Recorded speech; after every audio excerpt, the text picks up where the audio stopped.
colors fall. Glitterbeards, prism lights us all. Herbies haze drifts through swirling night. Our hearts beat bold at the edge of fright. Nightbeard's tales, where fate takes flight. Mythic Guild unites, niche shifting light. Dice crash heavy, doom or delight. We rise as legends, ready to fight.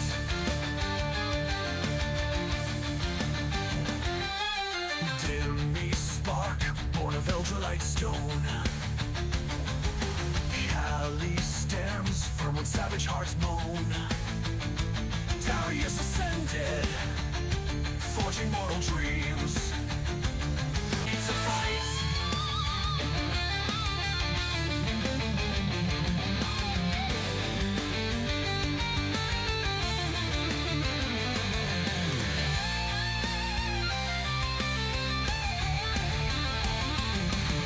Spicy meatballs gaze in trembling gloom.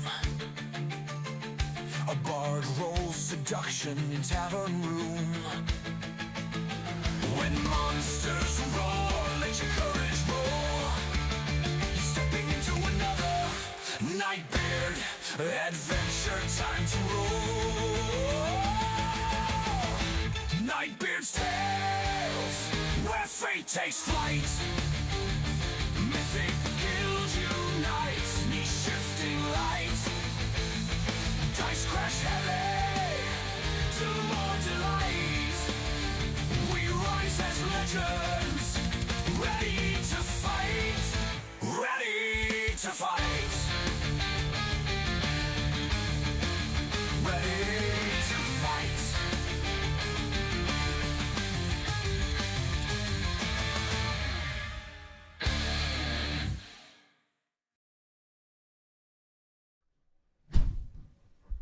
In the shadow of mighty dragons and the whispers of cunning beholders, there stands Nightbeard, a master of dungeons, a spinner of fates, and a herald of adventure.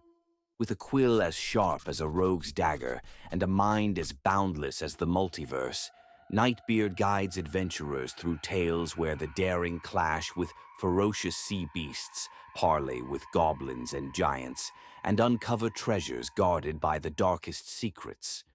Through fire and frost, mystery and magic, Nightbeard calls forth adventurers, new and seasoned alike, to rise as heroes, challenge the unknown, and leave their mark on the pages of destiny.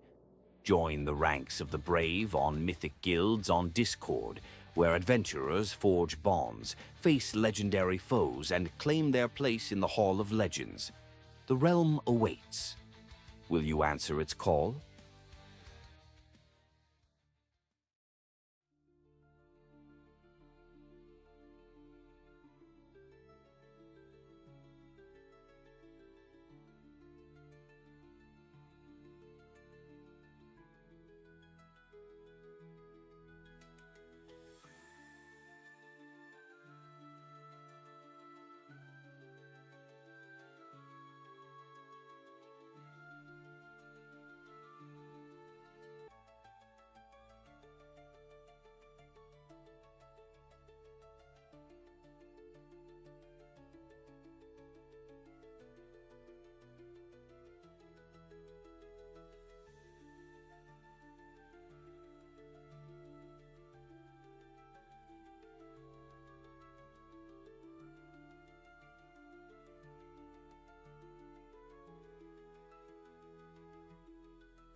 Nice. It is post Christmas. Hope you guys got a lot of dice and D&D goodies in your stockings and all of that. But we're not here for that tonight. We're here for some adventure. I'm DM Nightbeard. It is a Monday night, which means we are playing some one shots. Tonight we are playing one of the DMG adventures, Dungeon Master Guide adventures. It's a level 3 game, and we've got a few characters with us tonight. So let's have a quick look for audio with our Discord players. Can I quickly get a hello? Hello? Hello. Yay, it's working. Yeah. This is Colric. All right, awesome. This is Colric Steebeard, a dwarf. All right, so Korik, let's start then with you since you're already introing yourself. So, Korik, who and what are you? So my name is Colric Steebeard. I am a alright. What am I? I am a Steebeard of I am a dwarven fighter of the Radiant Heart and of the Mountain Guard. He is just this kind of 4'10", 200-pound dwarf fighter. He's got brown hair with blue streaks, and he's just this mountain of muscle. He's 120 years old. He's got hazel eyes, and he is just this kind of weathered, great, this weathered figure who's just this guy with this kind of fierce-looking scimitar who you just really don't want to get in a fight with. And yeah, he's just this kind of one gnarly-looking dwarf. All right. Well, very capable dwarf, I might say. So let's go next up. Let's do Aaron. Aaron? Aaron is a dwarven warlock. He made a deal with the devil when he died to come back to life, but he has to retrieve the skulls of 50 different creatures, and he used to be a human, but when he made a deal with the devil turned him into a dwarf. All right. And how many skulls have you collected up to now so far? This is only my second adventure. My previous adventure, I got 2 skulls, one from Calric and one from a zombie. All right. Okay, so you've got those 2 skulls. So you're on a mission to collect 50 skulls. All right. And then we have next up we'll have let's go with Caesar. Caesar? Caesar is an elf. He's an elf paladin. He's not quite sure of his place in the world at the moment. He was part of a very large clan that were wiped out, and it was all to do with their beliefs. He's now a little bit shaken. Slowly but surely, he's becoming, shall we say, more and more into believing that he was right all along and that his God is the only God. He's taken his time. He has helped out with Calric and Aaron, and slowly but surely coming back to the real world. All right, nice. And then we have Zaire. Zaire? Hello, this is a new player. I don't think I've played with Zaire before. Hello. No. Hi. So Zaire is a tiefling warlock. Nice. And she made a deal. She didn't want to, and now she feels the urge to protect everyone who is in that kind of situation. She's 5'7" and have bright amber eyes and dark auburn short length hair. And she's in nature chaotic, but always strives to be good. Alright, so chaotic but strives to be good. And then last but not least, jumping in on a last minute, we have Rathan. Hi, Rathan. Greetings, my fellow adventurers. I'm Rathan, a soft-spoken cleric of Eldath. As you can see, I am a hobgoblin, but please do not take offense to that or anything like that. I've chosen the path of peace. Alright, so you all gathered, you've had a few drinks in the tavern, and you reminisce about your last adventure as you make your way down to the. Oops, let me pull that one back up there. Aaron, have you seen what happened to Uther? Is he still in bed? Aaron, is Uther still in bed? I don't know where Uther went. Let him sleep. Sleep. Let the silly Billy sleep. Yeah. We'll have our own adventure today. So I think Uther got into a little bit of trouble with the law due to some misbehavings on his recent road trip, and yeah. So Uther might. Which one of us hasn't been arrested before? All right, so let's get playing. All right, so the party has made their way back from. Oh, Mines. so you've made your way back from the mines, and as you all arrive over here, you see this kind of figure holding a bow. Up here, as you see this red guy up here, as you see this little guy, this dwarf dude, this little gnome on a cart. I can't even see what it is. To zoom in. Yeah, you can zoom in. As you see this guy on a cart, and suddenly you see this figure just shoot an arrow straight towards the guy in the cart. A 21 hits, and you see it takes 6 points of damage as this arrow pierces his shoulder as he screams out in pain. And what does the party do? Okay, so who fired? Did they both fire, or just this one up here? Red fired on the gnome guy, and the purple still hidden, I'm guessing. Yeah, he's pink, but let me change his color to something a little bit more clear to distinguish. There we go. Okay, we have not entered initiative, so I would see. Okay, so how perceptive am I?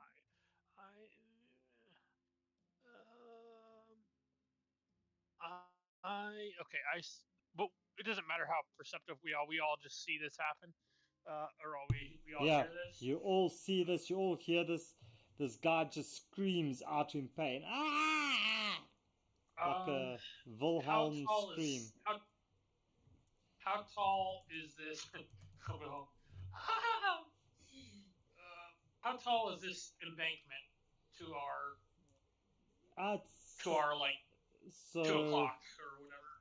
So as you look at it, you'll notice that up to about this ledge over here is about 5 feet, and up to here is about 10 feet. So it's about 10 feet to the top of the ledge. Where I did that little marker, if I were to run straight at that, is it? That's like 10 feet up. Alright, so it's not something like I could just run up the hill. No. Alright, how far is the red guy from me? Let me see here.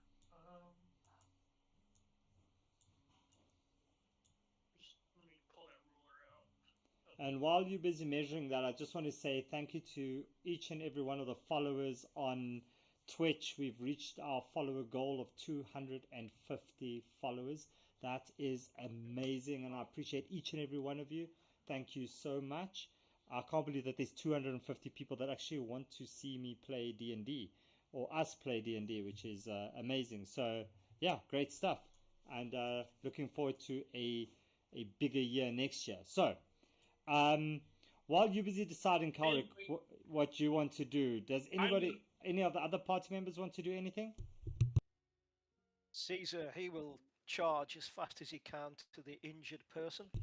All right, go for it, Caesar. You can take your double movement to get there, so that will be what, 60 feet, I'm guessing, right? So you could get straight right up. If you take a dash action, you can pretty much get right next to this little gnome dude. Yeah, that's not quite there, but yeah, okay, cool. And what I'm trying to do is defend with my shield, so he doesn't get hit again with an arrow. All right, great. So you stand there and interpose with your shield up.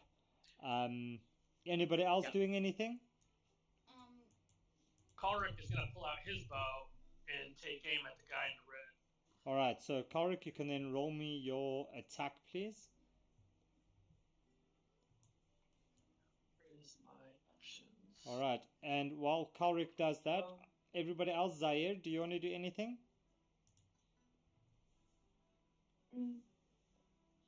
I think. How far is the gnome? From you, it's about 55 feet, I think. About 60 feet from you. And okay, I'm gonna try hit him with Eldritch Blast. The gnome or the archer? The archer. Okay, cool. So I messed up. all right, let's just check. Rathan, what, or Rathan? 17 hit. I'll get to that now. Rathan, are you going to do anything? Okay. I'll move over to the injured individual and use a healing kit to help him. To use battle medicine and heal them. Okay. For one of their hit die. All right, so you can roll me a medicine check on that one. And then, Erin, is there anything that you want to do? Can Aaron move closer and cast poison spray? On the gnome. You can cast poison spray on the gnome. On the archer. On the archer. So, Rathan, you want to get up to next to the gnome on this side. Erin, you can move yourself into position. And where do you want to, on that one? You're also going for the red one. Okay, so Kalric first. So Kalric, your 17 hits. Can you roll me the damage? Let me go back to the button.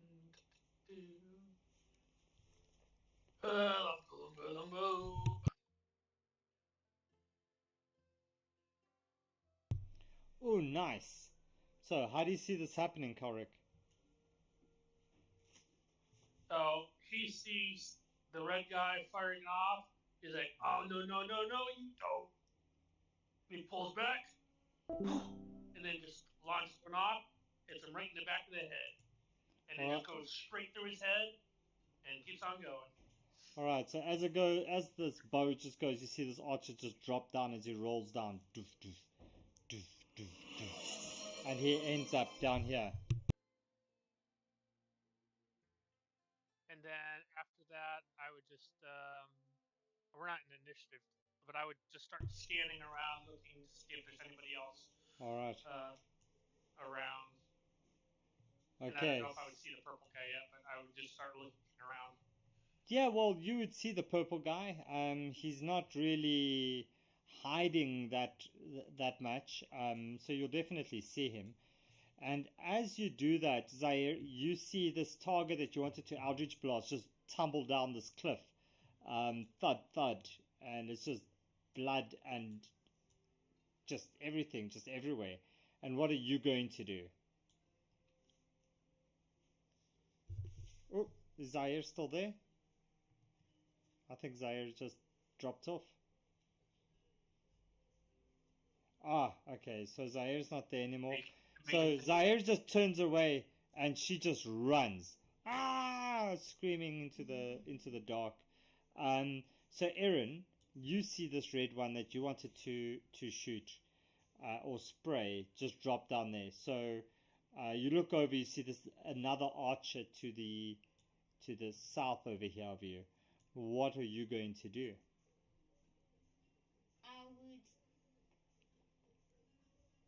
I would cast minor illusion of another one of me right where I am over here. Another Aaron.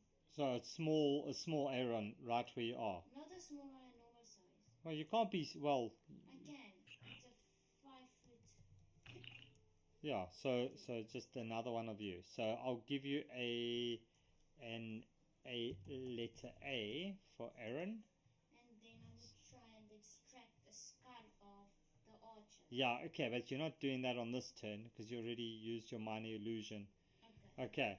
So with that, all of that happening, Raythan, you run up, and with a 12, you're able to deftly pluck this arrow from the little gnome's shoulder.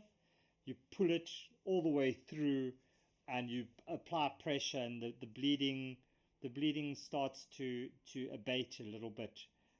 But he's muttering a few choice words under his breath. All that you can hear is like, "Oh no, not again!" And as that all happens, can you all roll me initiative, please?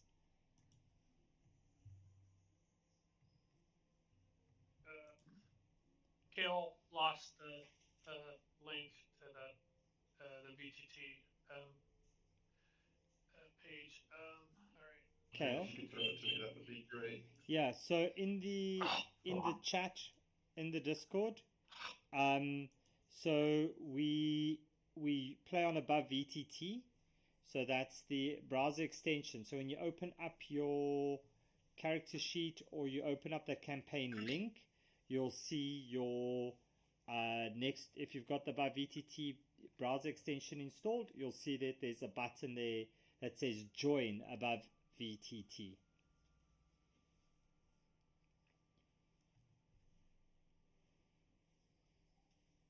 Woof. Move on, and I'll figure it out. Okay, so you can roll me your, or just off your character sheet, you can roll me your initiative so long. That one on initiative. Woof.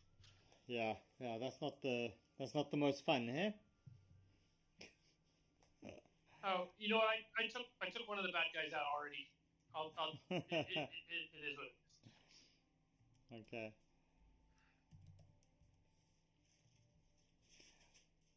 All right. So, while we wait for Raythan to do, oh yeah, we can.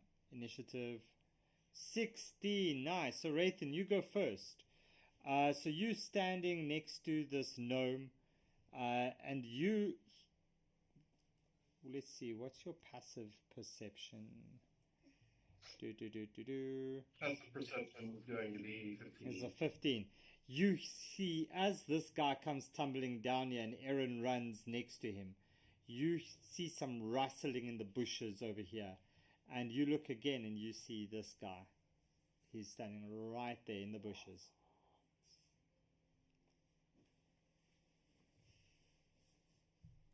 Does only Raythan see him? Only Raythan sees him, Aaron. You don't see him yet. So Raythan, you see this yellow guy. He's about 10 feet north of you. 15 feet north of you. Point him out to the rest of the party. All right. So that they can see him. There's a guy. There's somebody right there in the bush. Heads up. Okay. And what you going to do, Raythan?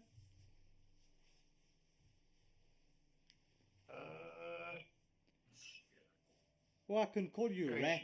I can call you Rat Hen if that's how you prefer to be called. Rathan's fine.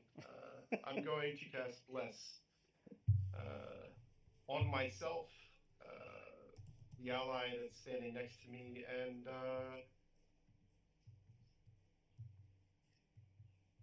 guessing that's my dwarf companion, or The no, one next to the dead gentleman guy? that. Yeah. Yes, I'm correct. out of range. Okay. Got a range of less. I'll move then. Don't worry about me. Yeah, so I'll move and cast Bless on myself and my 2 allies that are within range. okay, cool. So you are blessed. And anything else you want to do, or are you sorted? I am going to provide the help action to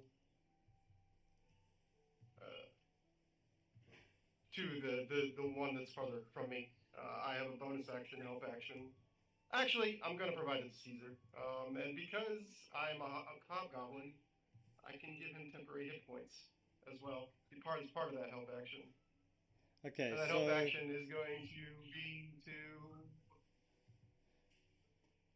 okay, attack so the goblin.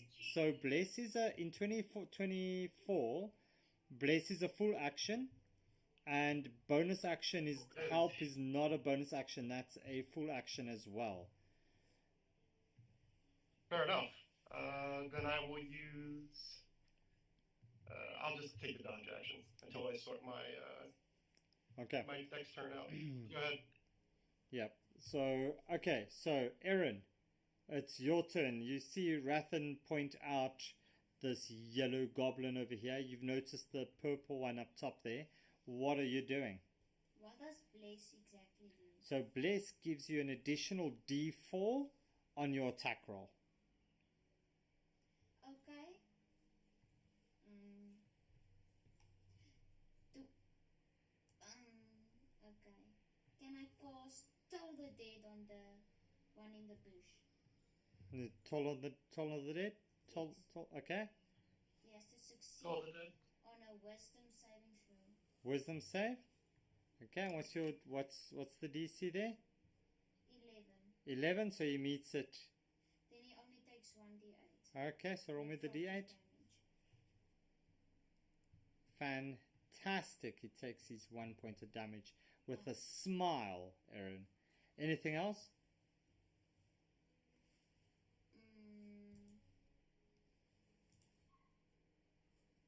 No. Nothing. I will just move away. Okay.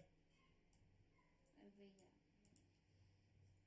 You're moving that side. Alright, so this one's just going to absolutely step forward to you, Rathan. And he's going to take out his scimitar as he's going to roll an 8, and that's going to miss you. And he will disengage and he'll move this way. Alright. Caesar, it's your turn. Okay. Right, so this guy's feeling a little bit better. Yeah, much better. I need. Right, I'm still aware of this guy behind me, up on the ridge. Yep. And he's the one with the bow.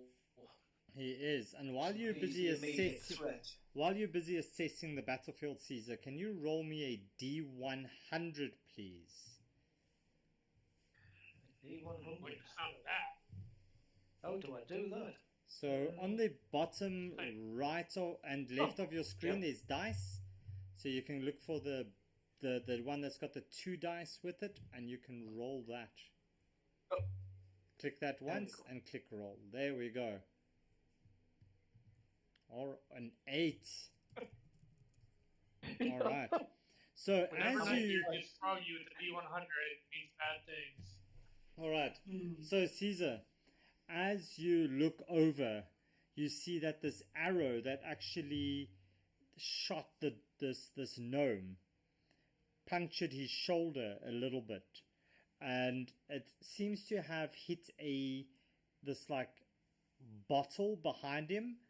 And as you look over to assess his thing, you see this bottle slowly crack as it drops down, as it rolls towards you. And as it gets to your feet, it explodes. And you cast 3rd level fireball on your as centered on yourself. Thank you to Phoenix for the chaotic conundrum. So I'll allow you to pick this bottle up, Caesar, and fling it somewhere. Right. But it's going to be a third level. It's going to be a third level fireball. So I'll drop you a fireball on the thing there for you.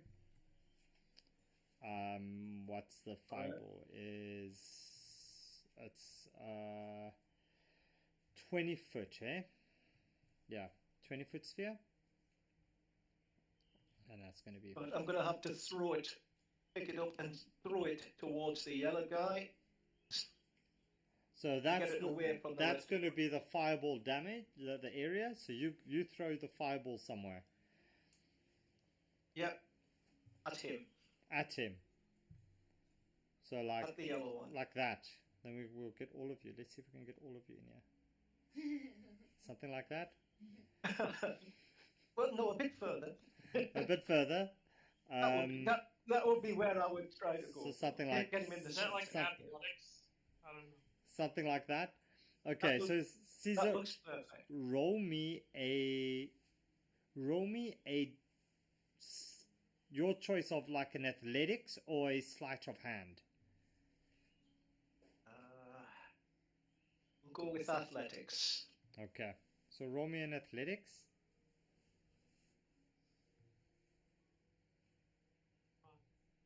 Uh,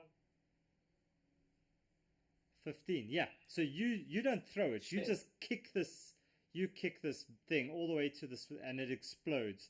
And can you roll me the damage for that fireball?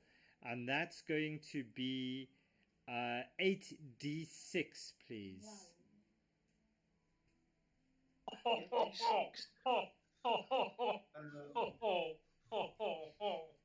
How do I multiply the dice by 8? So you just You can click type click it 8 / times, R. or you just click 8d8. What did I say? 88, 86. Sorry, 8d6. 8d6. Yeah, Oh, yep, got it. there we go. Something's Okay. fine. So Three ones. I think it goes without saying. How do you see this happening, Caesar? Oh, I see. A mighty, mighty smite. And literally darts in every direction of the compass. Flaming as they move in every direction. Arms, legs, and head, each separated and burning. Yeah, you see this guy split into multiple pieces as he just lies everywhere over here. He's just like splattered against this wall. You see a little bit roll slowly to the foot of Aaron. The head just rolls to the foot of Aaron over there. You see this guy's just like everywhere.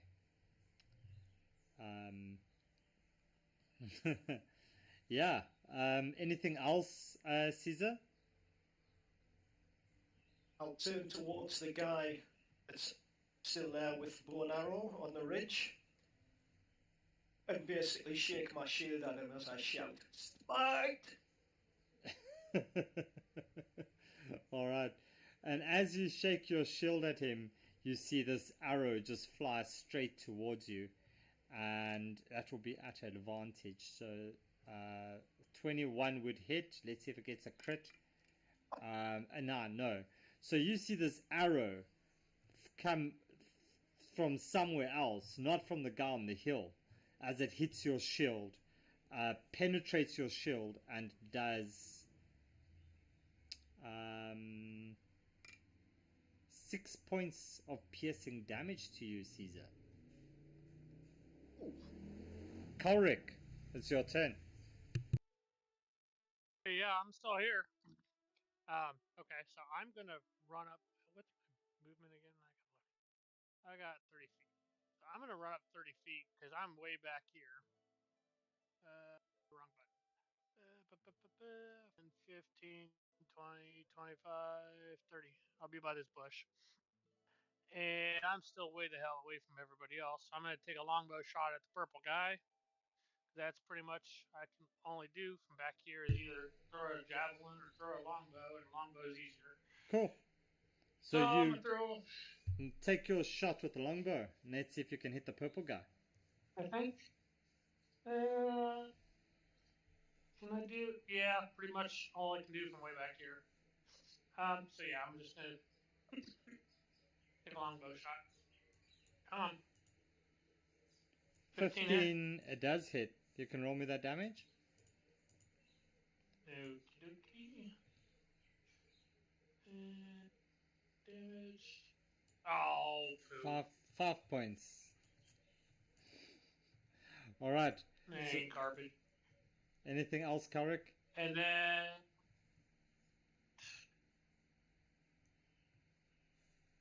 Not gonna throw my dagger because I'll never get it back. I'm just gonna let out this bestial growl at him. All right. And he's going to look at you all and he's going to go for... let's see. He's going to go for you, Aaron. And you see him pull back this bow. Now, as you look at it, you can see that the bow itself seems to be made with the horns of what looks like a kind of a mythical animal that you haven't seen before. And an 11 misses? Yes. Alright. And the second one, an 18. Does that hit you, Aaron? And that hits you for 3 points of piercing damage. And can you please roll me a Constitution saving throw? Alright, but you're a dwarf, right? Yes, I think you get advantage on con saves against the poison. Advantage on poison. Yeah? Yes, it is. Okay, so you can roll it again for me. See, we'll see. 17, so you pass. He's fine. Alright, so that's it. In any case, You're I want that resistant to poison damage. no, Not. I want that bow. Defenses, it says. When he dies, I want his bow. Alright, so Rathan, it's your turn. What you doing? I'm going to use a bonus action to use Fey Gift to provide the help action to my comrade Caesar that's standing right next to me to attack the enemy that's gunning us down on the bridge. Okay. Doing that, I'm going to use Hospitality, which is going to provide Caesar with 1d6 plus 2 temporary hit points, which I'll roll right now. Has Kale gotten into the fight yet? I cast Bless already, but sort of. Oh, is Kale Raven? Am I Yeah. missing that? Yeah. Oh. So Caesar's gonna gain 7 temporary hit points. And I'm going to cast Toll of the Dead on the enemy. So he needs to make a wisdom saving throw against my spell save DC, which is 13. Okay, so can you roll me that damage on that one? Five.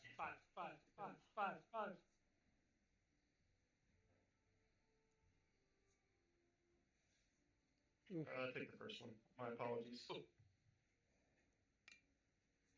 He did. So 10. That's yeah, he's going to take the 6 points as you see him roll down, and as he rolls down this hill, you see him roll into this bush, and you just hear this "ow" as this guy takes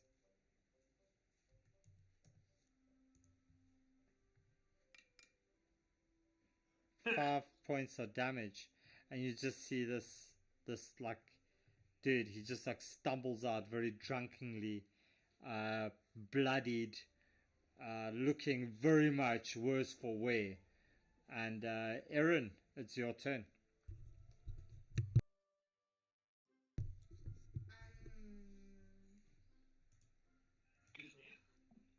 I cast cast poison spray on the goblin. Alright. And your range is good? Yes. Okay. 30 feet. Go for it. Roll me your attack. 21 hits. Yay. 1d12 poison damage. A 7. A 7. And a 7's definitely going to do this. So how do you see this happening, Aaron? I take a spray bottle out of my pocket, like a hand sanitizer, and then I just spray it up in the air on its head, and then it just starts rotting, revealing the skull. Oh, and his skin just rots and it reveals his skull as he drops down dead. And you are all out of combat. As you...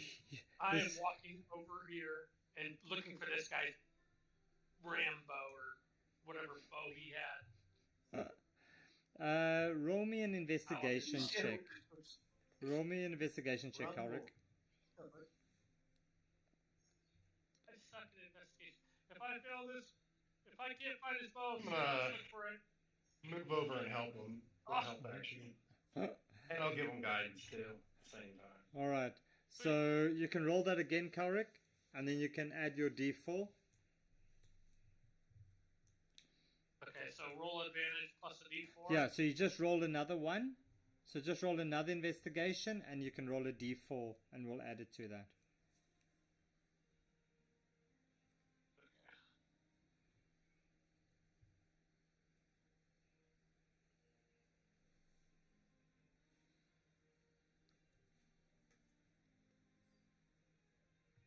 Come on.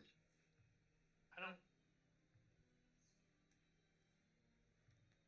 Plus a d4.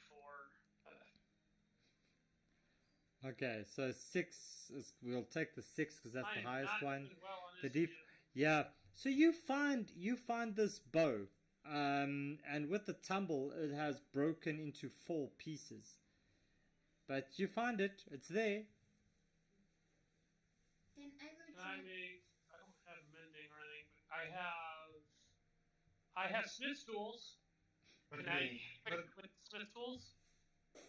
All right, but you won't be able to work your smith's tools on this bow because the bow is made of horn and not of anything metal like that. So, but you can pick it up, Ulrich. A broken horn bow, a bow of horn, a broken bow of horn, which you can maybe get repaired later if you want to.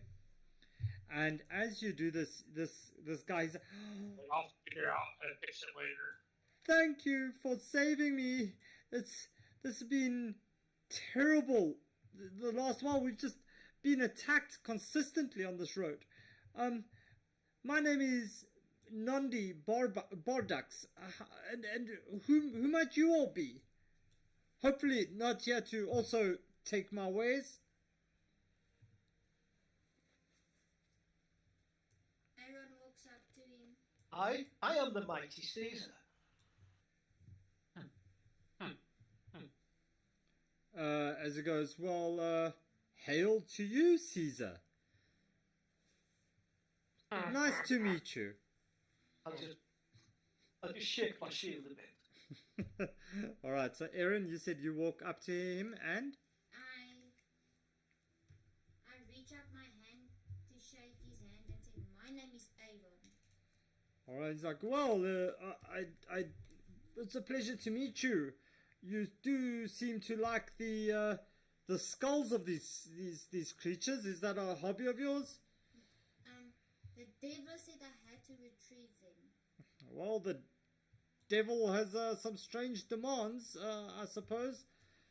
As I do that, as he says so, I walk up and get the skull of this guy. Alright, so can you roll me a sleight of hand as you try to get his skull, please?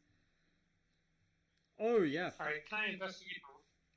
I'm going to say I'm Ulrich Seabeard, and I'm going to walk over to the red guy and see if I can find anything on the red guy. Cool. You can roll me an investigation on the red guy, please. And as you do that... character. Nandi looks at you and he says, "Well, I've definitely been a little bit nervous on this road, but I would really appreciate it if you could escort me to where I'm going. I'll happily pay each of you a worthy sum to get me there safely. Uh, as these goblins, and I was also attacked by some other little creatures, quite cute, but they pack a nasty punch." Yes, I'll be more than happy to help. Ulrich, you find a jagged knife, which is essentially it's a flavored dagger. So you find a dagger which you can add to your inventory if you want, and that's a jagged knife. Okay. Alright, dagger, and I'll just change the name of it to jagged knife. Yeah. DM, do I get the skull? You get the skull there, Aaron. You get the skull, and inside the skull, there's these two eyeballs just sitting there, looking up at you. And as you look at it, the one blinks. I inform the rest of the party about this. So you've got a goblin skull with blinking eyes. Does the jagged knife have any special damage or anything like that, or is it just a regular dagger? Looks like a regular dagger. Okay, that's fine. Okay, so we looked at that. I looked at the purple guy. I looked at the red guy. Aaron already looked at. Oh, that's just the head of the guy. Do we see anything? We don't see any other enemies over here. I'm gonna walk over to this ridge. Do I see anybody hiding in any bushes on this ridge since they're in every other bush? No, you see some little creatures running away, way over the horizon. They look very similar to this yellow one, and they seem to, they just ran for the hills. Can Aaron try and extract the skull Okay, out of the that's fine.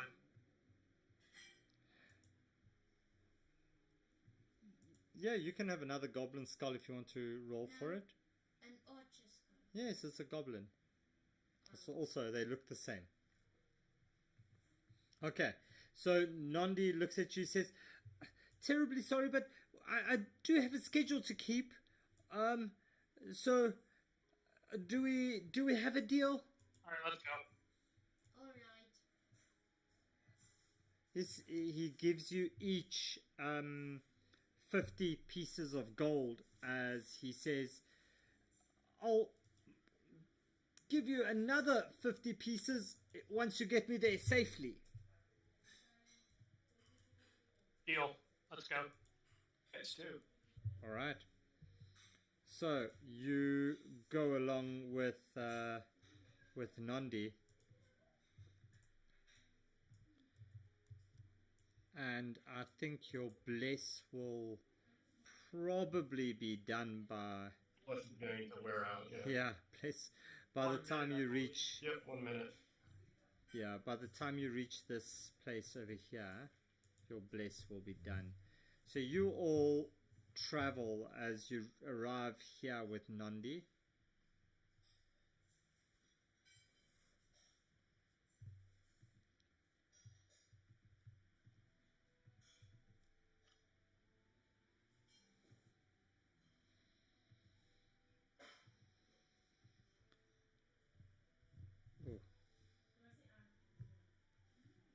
Okay, we got a choke point ahead of us. All right, here's what I would like to do. If no one else has any objections, I will take point. I'm not the most observant of characters, but I will take a couple steps ahead of the horse and carriage, and I will head to here and just kind of keep an eye out.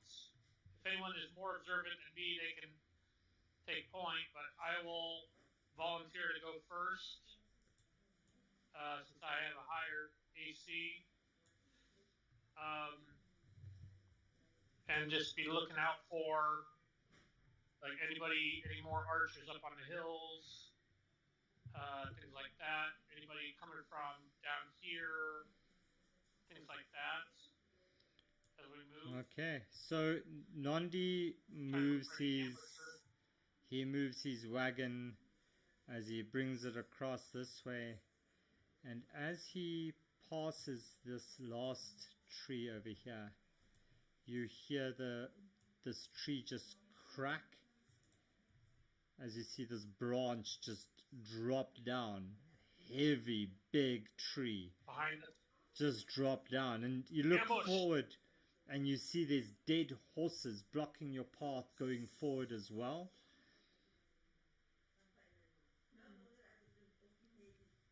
Ambush. Cover the ankles.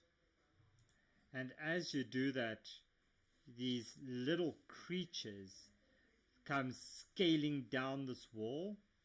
As you see, 8 of them surround the... Sorry, let me just put them here so you can see them. Up, 2, 3. As you see these little... So this is what they look like. Immediately, kobold looking things. I'm gonna immediately lift up my shield and my one-handed, two-handed. That is a... Does not say, actually. So DM is a warhammer or one-handed?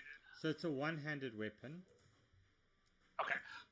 I'm going to immediately lift up my shield and my warhammer and take a swing at the closest thing to me. Oh, sorry.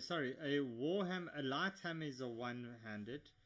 A warhammer is it's a versatile weapon, so it can be used with one or two hands.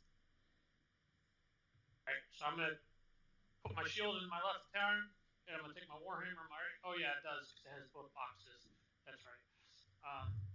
And I'm going to take a swing at the first thing that's within my range, which looks like it might be because I would see them descending, so I'm going to say it's the orange one. Okay. Go for it. Roll me your attack on that one. And as you do that, can everybody else roll me initiative, please? It's a 21 to hit. Nice, that hits.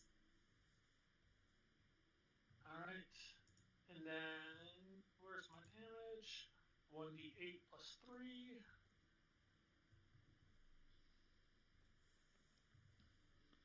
Okay. Damage. So, how do you see that? How do you see that one happening on the orange one there?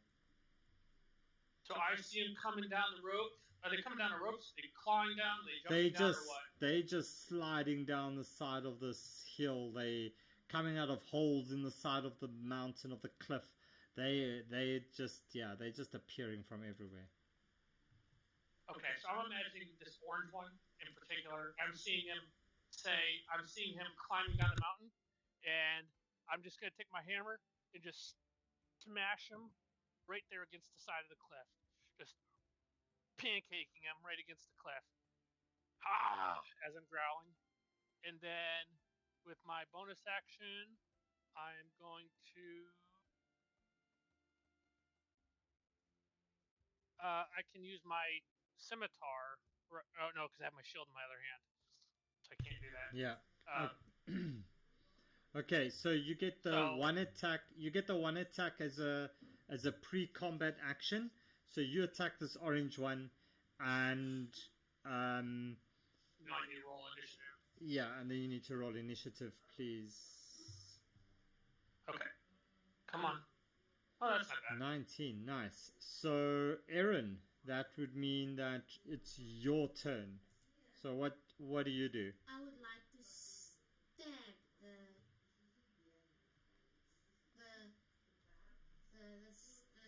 this monster that came in running down in front of me. Yeah, so they look like these little cute, like little lizardy things with a dagger. Bolts. Kind of. I would like to attack it with a dagger. Okay, so attack it with your dagger. 15 hits.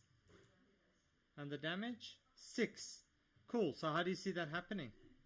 As it runs down, my reflexes just take it and I stab it with my one hand in its neck.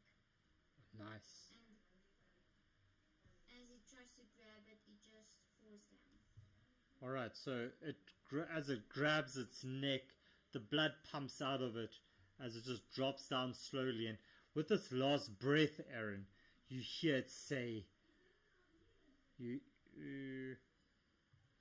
hear it look over at you, he says, "For the winged god." What does it say? For the winged god. And this blue one on his turn. It's not his turn yet. I have a bonus action. Okay. And I have 2 weapon fighting, so I would like to fling my dagger at this one. At which one? At that one. Okay, go for it. 22 hits. And your damage on that one? 6 again. Alright, this one hits this one as well. As you hear him shout, "The winged god!" Anything else, Aaron? No. Nothing. Okay, so this blue one over here, he comes storming at you, Kalric. He runs straight up to you, and as he Bring it on. as he runs up to you, you hear him shout, "Fight to reclaim our home!" as he swings his dagger at your neck. And a 6. 6 misses. And it's your turn, Kalric. Quick question: is the dark blue one dead? Because he got a dagger to 6. Nope, this one over here. No, he's not dead. No, I thought the blue one got hit with a 6 too. Nope. Okay, so I was gonna get the purple, but I will take my hammer and smash the light blue one Okay, as well. go Might for as it. well. And then, alrighty. I was gonna use my swords and take out one of them, but I just want to smash the blue one. Where did my back to action page? Oh, that was a bad choice for me. Yeah, that misses.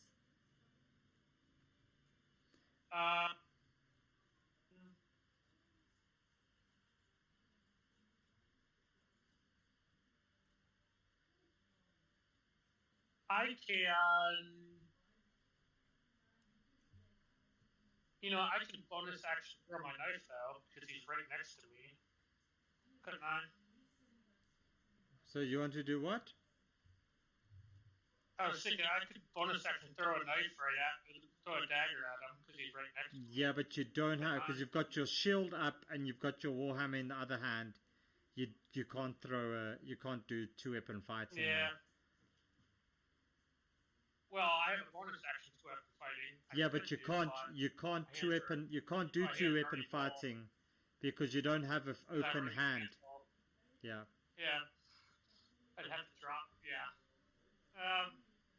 There's not shit I can do. Bonus action. Could I?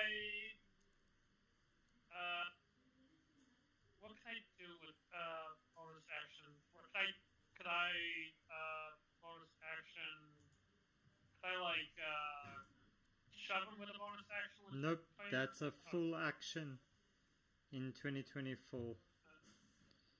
So on your... So you've got... You can do a second wind. And you can do tremor sense. That's pretty much it, Korik. Alright, I guess I'll just stand here since I missed my Okay. attack. Alright, so this one looks up at Nondi as he goes, "Just give it to us, old gnome. You know the god will take it anyways."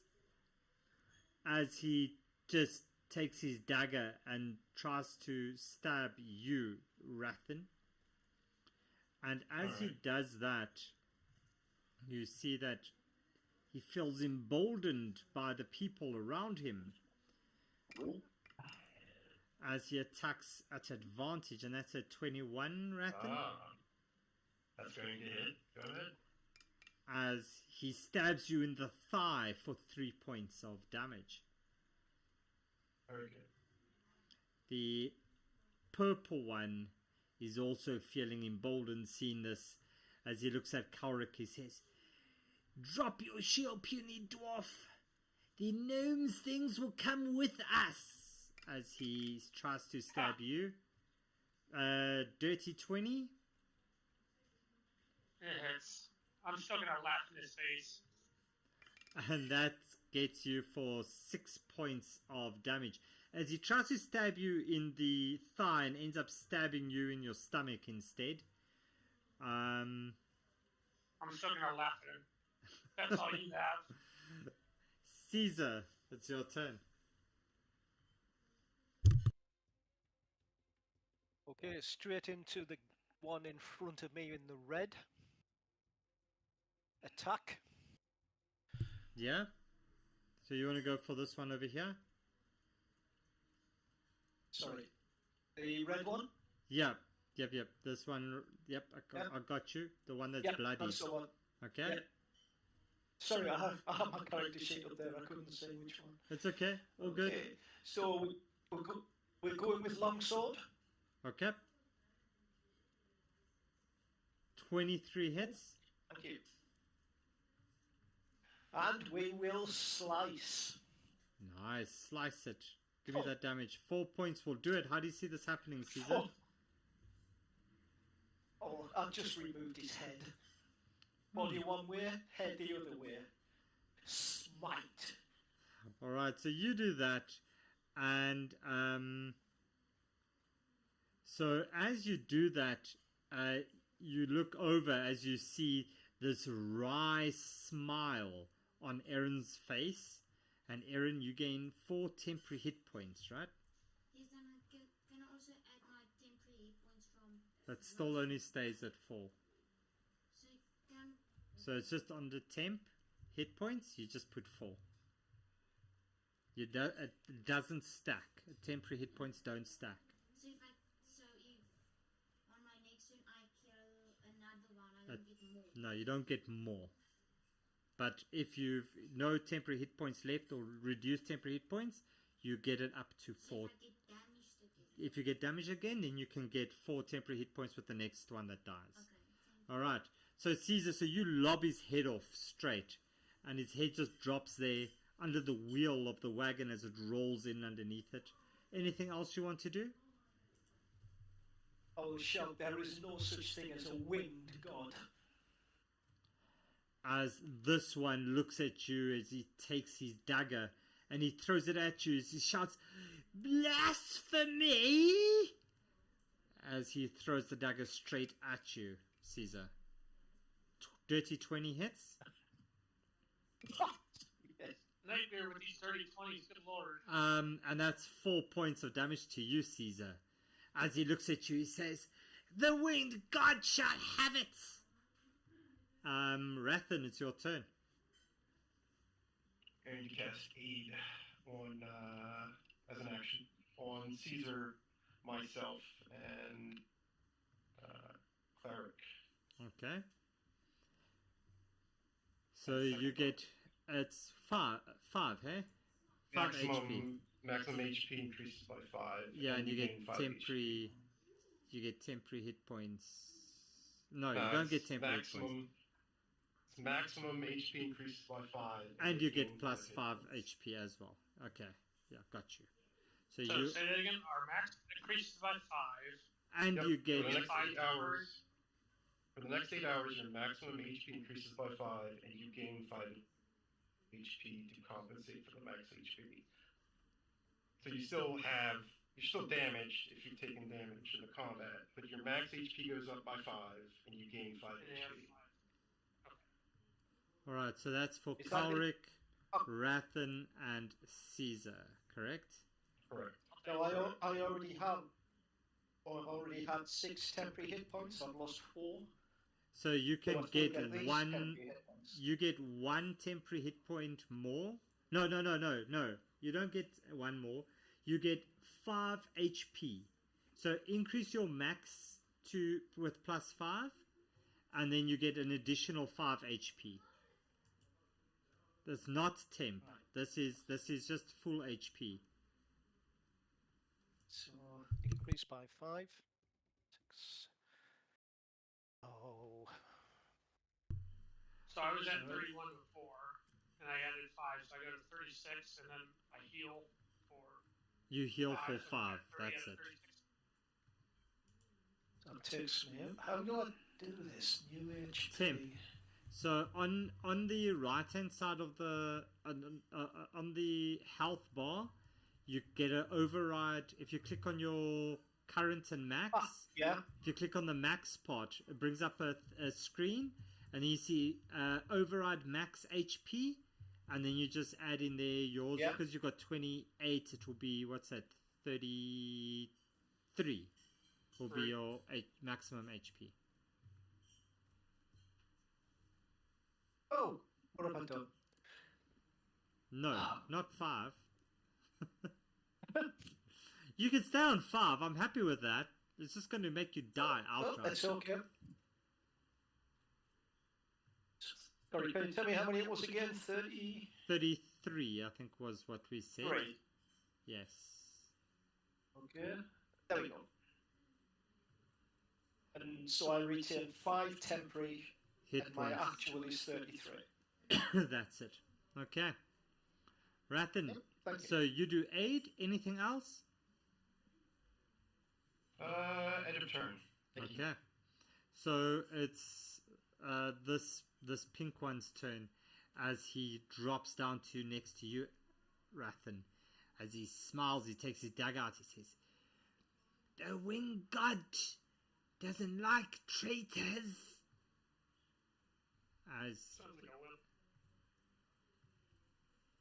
As he slices at you with his dagger, and 18. Hit. Yep, hit. And that will be 4 points of damage. Very good. All right. And that one's down already. So, Aaron, it's your turn. And as you look at this, you see Nondi climb up on top of his bags. He's out of reach of the kobolds that are attacking him, but he's standing on his tippy toes as you see these kobolds reaching up at him with the dagger, trying to cut his Achilles heel. Are these kobolds? These are kobolds, yes. In any case, I walk up there to grab my dagger. Okay. Does that count as an action? That will be your free object interaction is to pick up your dagger. Okay, then I won't do that. Then I will cast Chilling Touch. On this maroonish one. Yes. Alright, roll me your attack.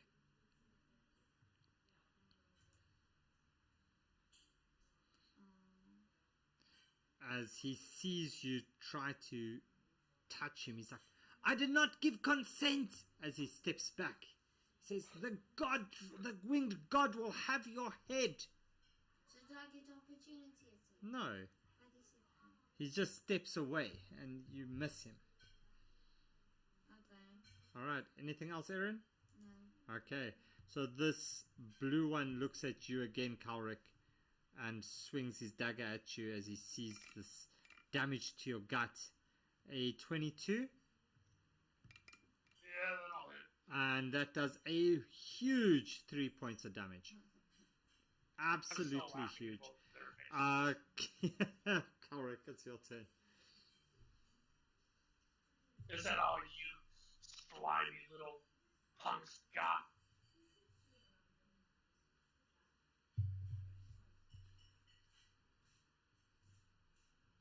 Okay, and what you doing? Oh, my turn. Okay. Okay. At this time, I'm just gonna go ahead, slap my shield, slap my warhammer back on my back. I'm gonna pull out my oh, and I forgot I had my fighting styles now because I'm level 3. Whatever. I'm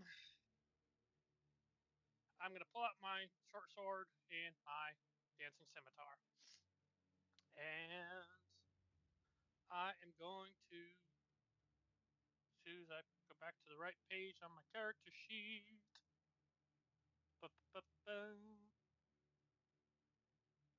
Do I want to use? Yeah, I will. As soon as I find it, I am going to.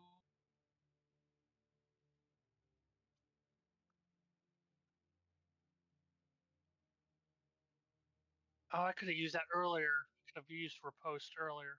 Oh well. Okay. So here's what I'm going to do.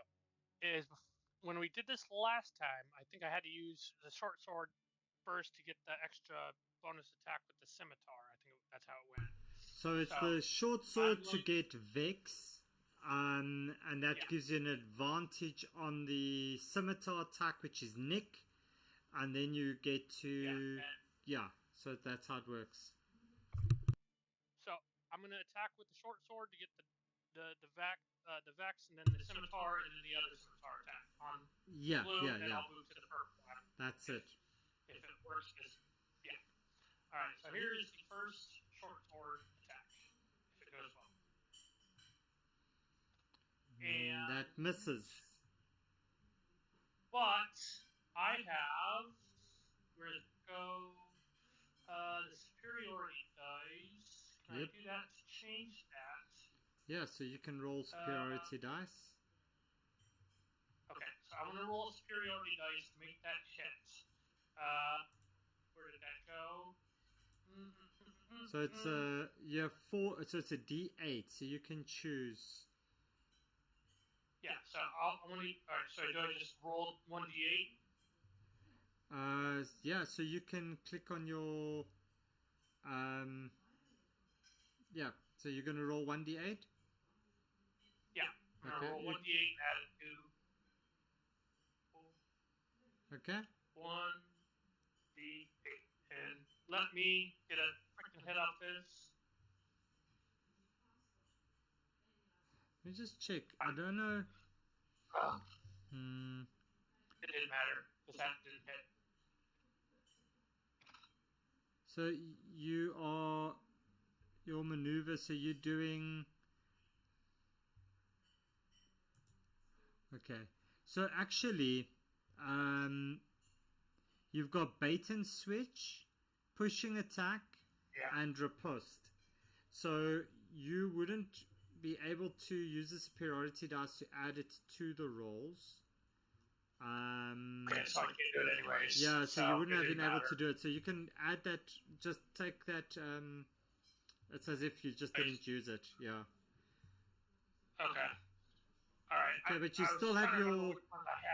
You do still have your scimitar attacks that you can do. Yeah. Okay. All right. Yeah, I was trying to remember which ones I had picked, and I was trying to remember how it went. I'm still working on the level 3 stuff. Okay. Well, that first attack failed miserably. Okay. So let's try the scimitar. Okay. Excuse me. Where do my scimitar actions go? Short sword. There. Oh, 19 hits. So which one are you going for? The blue one?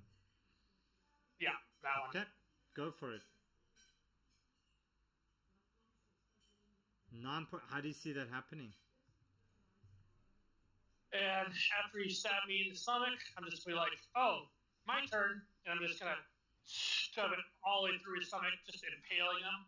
And while he's still in the sword, I'm just gonna flick the sword, like I'm just flicking off some blood on it. And you watch him go flying. Yeah.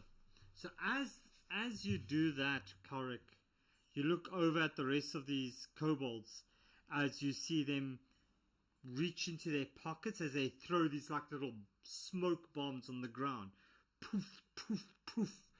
As these last 4 just go running away as you see them all hightail their way up this way. The next thing you know, you see them, they pass the dead horse and they shout at you as they look back. They say, "The winged god will come again," as they run away. Woof. Now the purple one was right next to me, and he's fleeing, so I get an opportunity attack on him. So you would have been in total dark. You did not see him run away, and you're all Not out. 13%. You're out of combat. So what are you guys going to do? Are these the same kobolds? Can we see clearly now? Yeah. So the smoke kind of fades away as you see these figures running away past the dead horses. Are these the same? Okay. Are these the same creatures? Are these the same kobolds of the skull I already have? Do you have a kobold skull? Yes, Calvin gave me. I gave him the skull in the first. Yeah. So these are also kobolds. So yeah, they would be the same skulls. Can I try and extract one? You can get another skull, but it's not going to add to your tally. So do I have it? Yeah, because I just gave him a baby kobold skull. Yeah, it's still a kobold skull. And then I would like to give that one back to Calvin. You're going to give the baby one back to Korik and then try to get one of these. Okay, so roll me an investigation check. See if you've got any of these kobold skulls that you can use. So Aaron, as you look around, you see Nondi jump off, all excited. He steps on one kobold skull and squashes it. The horse kind of panics as the horse also rides over all of these skulls, crushing each of them as well. So they're no longer skulls for you. Yeah, sorry. Can I go try and receive Are there a any- skull? Over here. You can go and get a horse's skull. Yeah. What should I roll? I don't know what you Is should there roll. anything on the body? You can roll me an investigation check if you want to check the bodies. Oh gosh. Here we go again. Here's my crappy investigation. Oh! Nat 20. Nat 20. With minus Yeah. 1. So you look over the skulls, Korik. These skulls. You got me on skulls now. You look on the kobolds as you find a map to it says deliver goods here with the big like 4 red arrows pointed to this cave, and you kind of see there's like a little star that says ambush here, and then there's another one that's got like a bunch of tents and a whole lot of little hearts around it as well. Okay. So I got a map of ambush points, camping areas. And No. a delivery point at a cave. No currency, no weapons, no fancy weapons. There's just anything like that. daggers. If you want daggers, you could have a dagger or 2. Oh, Aaron, make sure to get your daggers back. Thanks for I reminding think you got one, me. but I don't know if you got your. Can I retrieve my dagger? Yes, you retrieve your daggers, Aaron. Thanks for reminding me, Calvin. Yeah. Caesar just asks Nondi, What did the kobold mean? Give it back. I don't. They've been stealing my things for all the time. They keep saying things about a winged god. Nasty So little you don't know what they buggers. wanted These things. from you. They always steal my goods, and I'm tired of it. That's why I paid you, and you definitely earned your gold so far. While they're talking, I'm gonna patch Calric up and anybody else that's injured. Using healing kits and my battle medicine, which allows me to, as an action, a creature can expend its hit point die, and then you roll the die, and that creature gains another HP equal to roll the roll plus 2. So. Okay, so anybody wants to use their hit point die to heal up a little bit? Yep, without a short rest. Basically only an action economy. Where's the hit point die? So your hit point die is when you click on short rest, then it will tell you what your hit point die is. My hit point die is 1d8 plus 1. So then you can roll, if you want to do that, you can roll a d8 and then add a 1. And then you need to mark off the hit point die on that one. You would add a 2 instead of a 1, because it's my bonus, not yours. Oh, so you add a plus 2, not a plus 1. Okay, but I don't. Don't use patch kit on me yet. I'm still okay. Alright, so You want to show Nandi that map and see if he recognises where anything is.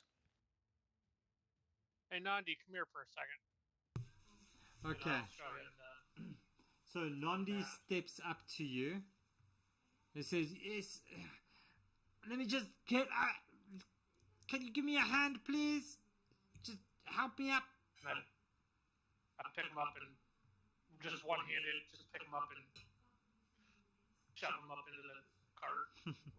Yeah, and he lands with a thud on the back on the sacks as he crawls out to the front again. And he says, "Yes, so thank you.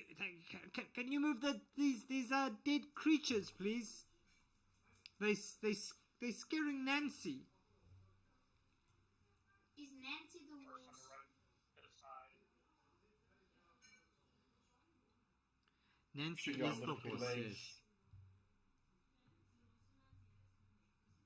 And I'll say a goblin. I don't know about this traveler, but we're getting paid, so let's see this through. Calric, if you would help me drag this horse to the side of this slope behind us.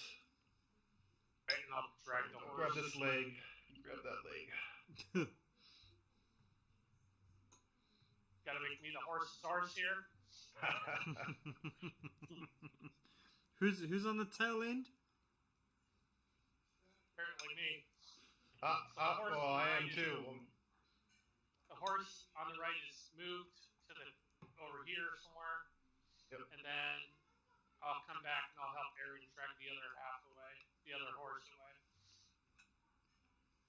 Were there any saddlebags on these horses by chance? Nothing. It's these dead horses. You can see that they've clearly been like killed and just brought in here, slaughtered here to block the road. Who killed them? Just checking. Alright, horses are clear. Aaron, roll me a medicine check as you try to determine who killed them.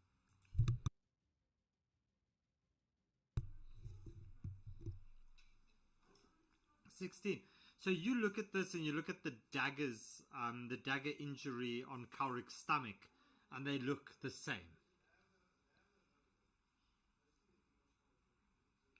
Interesting.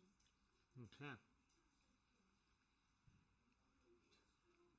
So you move the horses out the way, and Nandi is ecstatic as he's very grateful. And he's like, Look at the map. well, you know, these, as I told you, these guys have been robbing me for a while, and I think I will give you another 50 gold if you would be able to retrieve the items that they stole from me. Well, that's a secondary thing. Looking at this map, have you seen anybody else get ambushed along this path? Do any of these markings look familiar to you? Have you seen this area? Have you traveled to this area before? He says, well, yes, this is a regular spot where they steal my goods. This was Nancy's boyfriend. This was Drew. So it was Nancy and Drew, and this is all just such a terrible mystery. Well, now that we have where they like to camp at, in the future you'll know how to avoid, maybe go around this area, know their ambush spots, so you'll be better prepared for the future. But I think we can move along with the Just ambush very quickly, Nandi, what are you actually carrying in your cart here? What is it? Oh, you know, it's just a whole bunch of just trade goods, I suppose you'd call it. Fishing line, some kind of metal candelabra stuff. You know, just nothing of major interest to anybody, but nothing magical or anything of the like. Right. And what do they steal every time? Do they just take everything or anything specific? They take everything they can carry. Okay. insight check. Yeah, you can roll me insight. So 14. Yeah, you can tell he's quaking in his boots as he recounts this. He's very upset. And Korik and Aaron, can you roll me perception checks, please?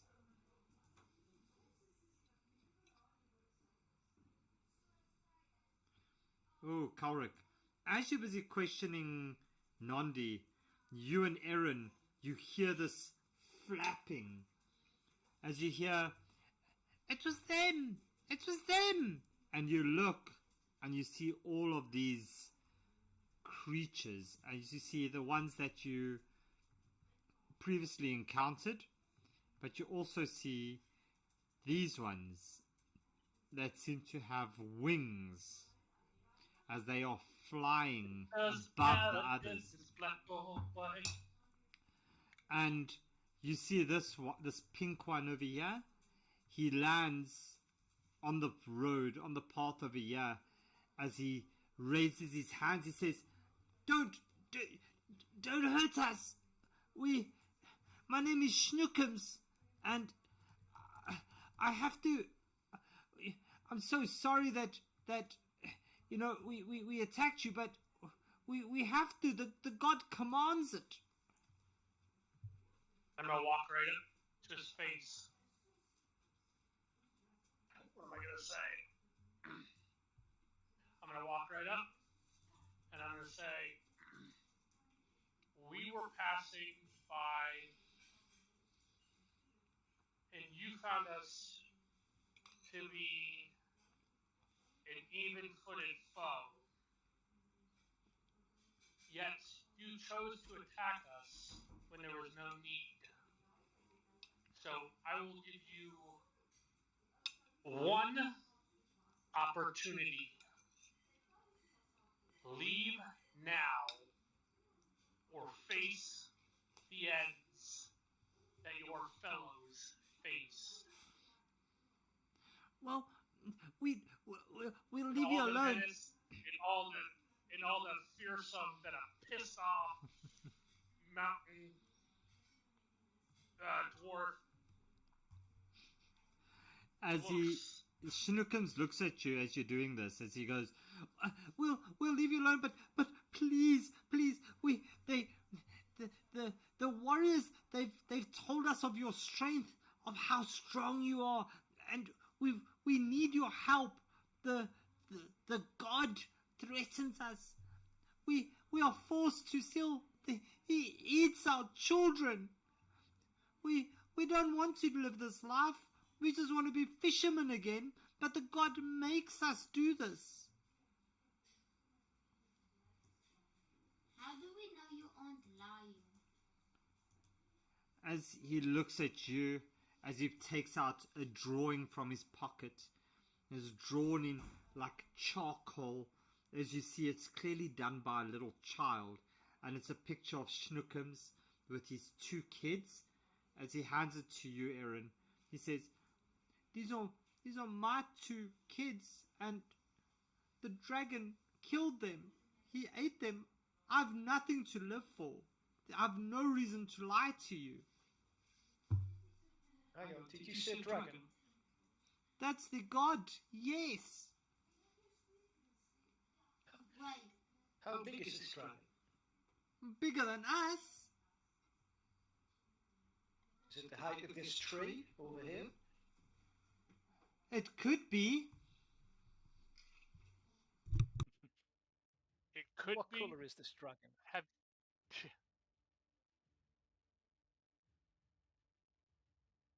Have you met your god that is giving you these orders?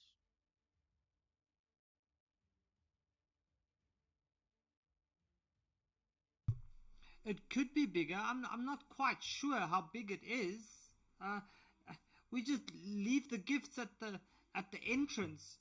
We don't ever see the god in his full glory. So How big is the entrance? Yeah. Well, we can show you the entrance to where we are instructed to leave the things. So let me get this right. So your village was attacked, your family's loved ones were killed, but you never see the being that claims to be your god who's giving you orders and you are doing things for him for fear of reprisal?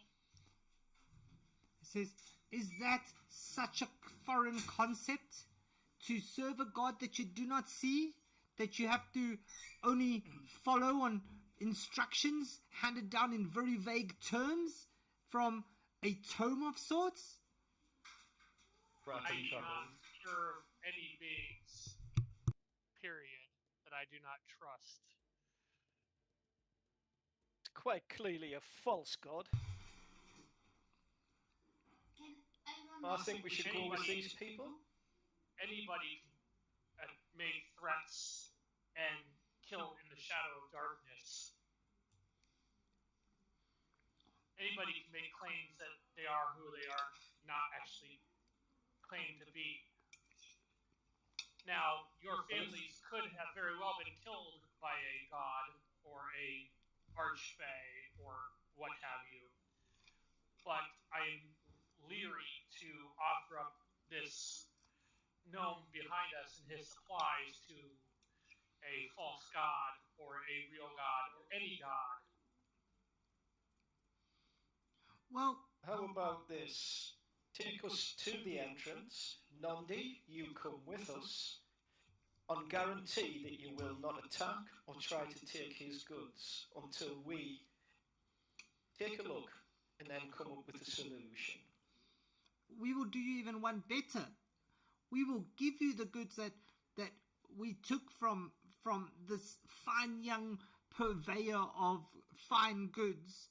If you are able to drive away the god, so that we can just go back to being fishermen. I'll do it on one condition. I look at Raven and I'm gonna say to him, and okay, wait, they speak Goblin too, because they're kobolds. I mean, That's not gonna work. they might not speak Goblin, but we probably won't know that. Well, I'm gonna walk over to Raven, or I'm gonna turn around to Raven. Just I'm gonna whisper and signal turn away keep from him. close. And I'm gonna say, stay with Nandi as we venture forward, protect him, because I do not trust these. And I will turn back to the leader of the kobold creatures, schnookums, or schnookies, whatever you call them. And I will say, for the time being, we have a temporary truce. If you do not attack us, we will not attack you. If we detect any sign of betrayal or treason, we will end you. But we will, for the time being, venture forth under the agreement that it is because of a interloper that is causing this issue, and we will see what the lay of the lands are. Agreed? Agreed. As he takes out his dagger and he slices into his palm as he holds it out to shake your hand.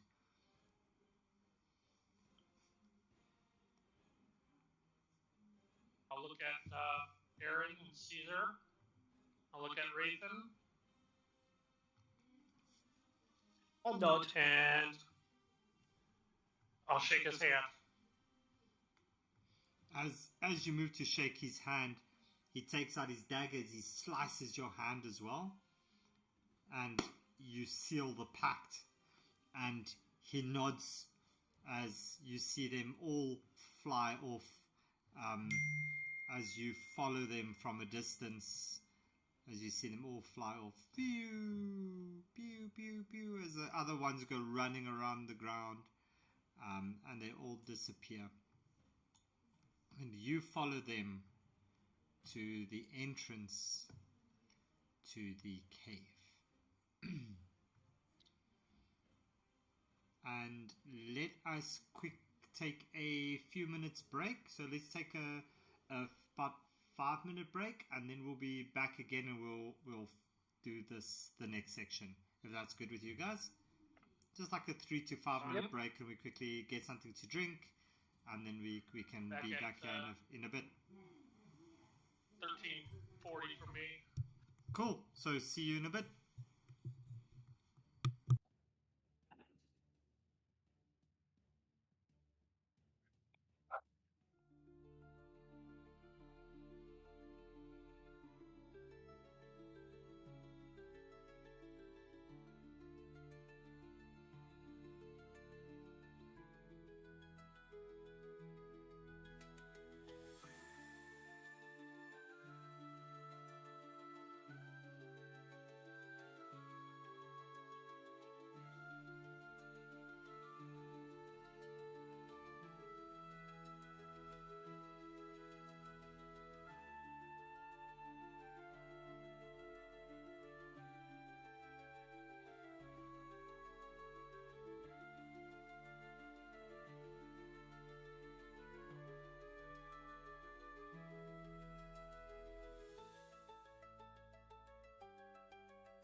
follow these kobolds, and you get to the entrance of the cave, as they point and they say, the cave is there, but we dare not go closer. As they point towards this little hill. And you see a stream in front of it. Yeah, when we look Okay, at this so- entrance, can we see it clearly? So you can see what you can see. So you see the stream. It seems to be coming from inside the mountain over here. So it's like an underground stream. It's you can clearly see it's like seeping up. So it's you can't swim into that water. And you see this river come through. And as you look at it, this river is seemingly it's steaming. It seems to be quite hot. So it's like all right, so we have,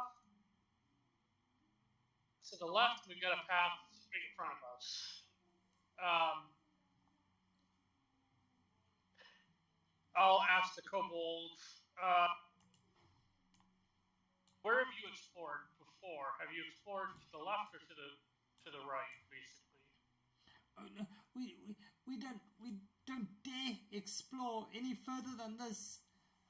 Our family have been kicked out of these halls for many years. There's an entrance. There's an entrance over this side. That's where we left the goods, and there was a entrance over this side which is smaller. It's close to where our homes used to be. And is this on the map?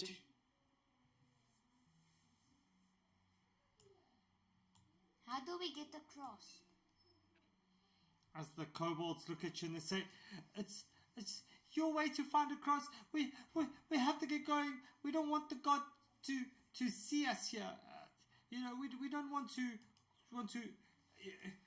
kind of get in trouble with him if he was to discover it. 2 questions. Is this area on the map that we have found? Yes, this is the area that says deliver goods here. But there's no other information? No, but the kobolds took you to this place now as well. Okay, and where is the gnome with the car? Is he just behind us? Yeah, no, he's left on with the rest of his journey, and he tells you to meet him back in the tavern. He'll make sure that your remaining payment is there if you were to survive and if you were to bring his goods to him. So he'll meet you at the tavern. He'll continue on so long. He's got no business with the winged god. Okay, and the kobolds are piecing out before even telling us about how to get across the river. Lovely. Okay. How wide is this river? How wide is it? 10 feet. It's about 10 feet wide. And how deep is it? How deep? You can't see through. It's all steaming. How wide is the river? Oh, 10 feet. You wanna You think jump we that? could run and jump across? Yeah, you can run. You and might. jump. I'm 4'10". Me and Aaron are 4 feet tall. Well, let me see here. Do I have any? I don't have those boots on this character. How do I do this? Can I? Is there anything? Actually, I have an idea. Because I've got decent acrobatics. Okay. And I have rope. So, is there anything where I could, like, lasso the rope onto, like, a cliff edge or something like that? So you don't see anything that you could really kind of get like a good purchase on. the cliffs seem quite steep in some sections. So like over here you can see it's quite steep. There's It's a more few like a like sheer little face. landings and overhangs, but nothing that you could really like kind of toss the rope around to make a kind of like a little highline bridge vibe. But there's nothing that you see there. Okay, well, in that case, first thing I'm going to do is I guess I'm going to use a second wind to heal up because I don't know how much damage this if this weather is going to cause me Prefer any me damage. to just heal you, as opposed to you using your second wind. Well, I didn't want you to use all your hit dice on other people. That's It's why I not was- my hit dice; it's your hit dice that I'm using. But it's your hit dice that I'm using, not mine. Well, because I can get a second wind back on a short rest. So no, I'm just going to use a second wind. All right. I'm going to use a second wind and get a hit dice back because I'm not down a whole lot, but yeah. So I need to roll a 1d10 plus 3. So let's see. Oh, not bad. I get 11 hit points back, which will fully heal me. So Cool. So Kalric takes a nice deep breath as the vapor from the steaming river fills his lungs and empowers him with 11 points of healing. Aaron and then I'm going to run, and then I'm going to run and jump as hard as I can. And I don't know if I need to make a dex or a acrobatics roll, and I'm going to try and jump at maybe the closest point of this river, which looks like it might be there, and try to jump and land over here. Alright, so your strength is plus 3.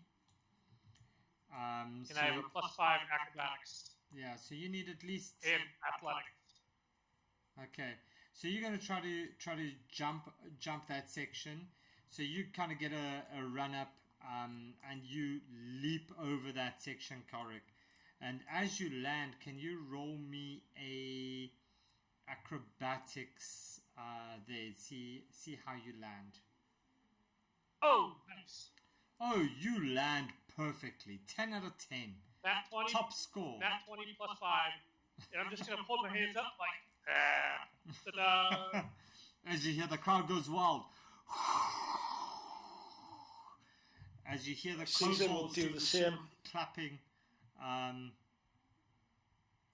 Alright, so Korik, you're going which way? You're going that way. And Caesar, you're going to do the same thing? Exactly the same thing. Run Alright, and jump. so go for it. So you run and jump. And can you roll me your acrobatics, please? Oh, it had to be acrobatics, didn't it? Oh, you can tell me how you're landing. Oh, that's Yeah. fine. Yeah, you land, you're good enough, and you kind of make your way over to Kalric. I'll strike in heroic pose. Can Aaron try and jump over as well? Of course, Aaron can try and jump over. Go for it. So, what's your strength? What's your strength there, Aaron? Passive strength. No, your strength modifier. +1. +1. Ooh, so you're gonna have to make me an athletics check, please. Okay. Oh, and you clear it. I have proficiency in athletics. And can you roll me a acrobatics as well to see how you land? Oof. So, Aaron, roll me a d4. Oh no, is that damage? So on an even one, you run and you jump and you land. And as you land, you catch your toe on the riverbank as you go forward face first as you take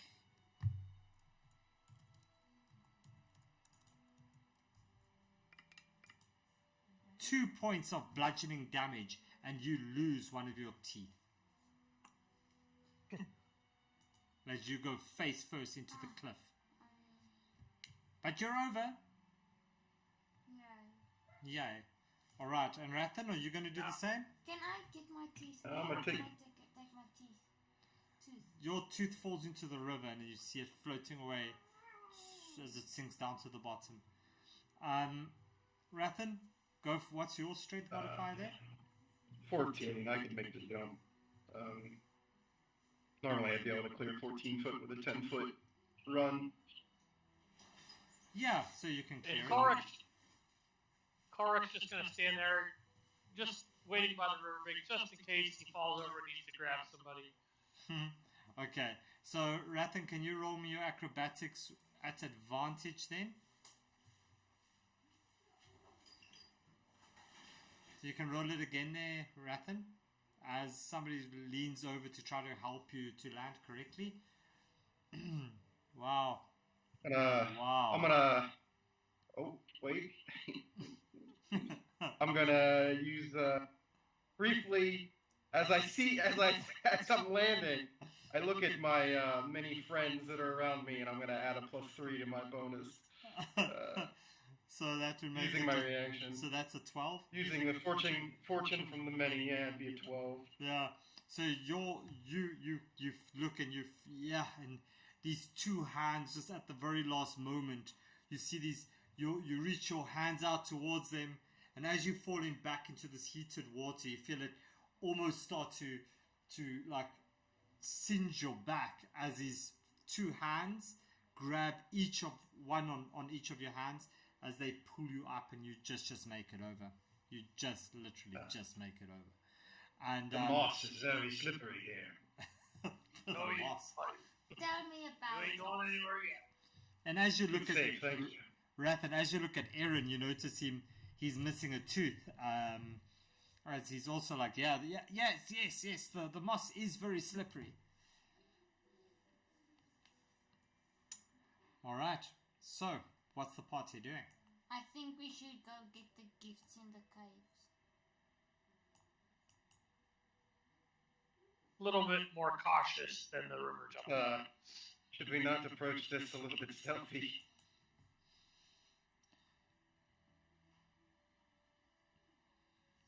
Squishy people in the middle, dwarves at the front and back.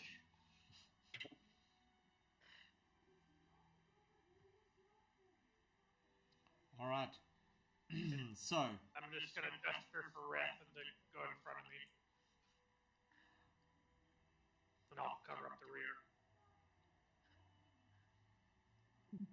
so as you peek around this corner, as you look into the entrance of this cave, you see that the cave goes down quite steeply, and it reaches a point, and there's all these rocks just piled up, and it looks like it is being blocked. This entrance has been blocked. You see these massive boulders that it doesn't look like you'd be able to move them. Maybe we should go around in the other cave. Dead end. Is there anything there? No, all the gifts are gone, or all the supplies are gone. Yep, there's no supplies that you can see there. All right, so I'll start heading back slowly around this cliff edge. You said it was like a sheer face. Yeah, so you can get around to about here. So you could get to about here without any problem. All right. So, all right, so we get about there, and then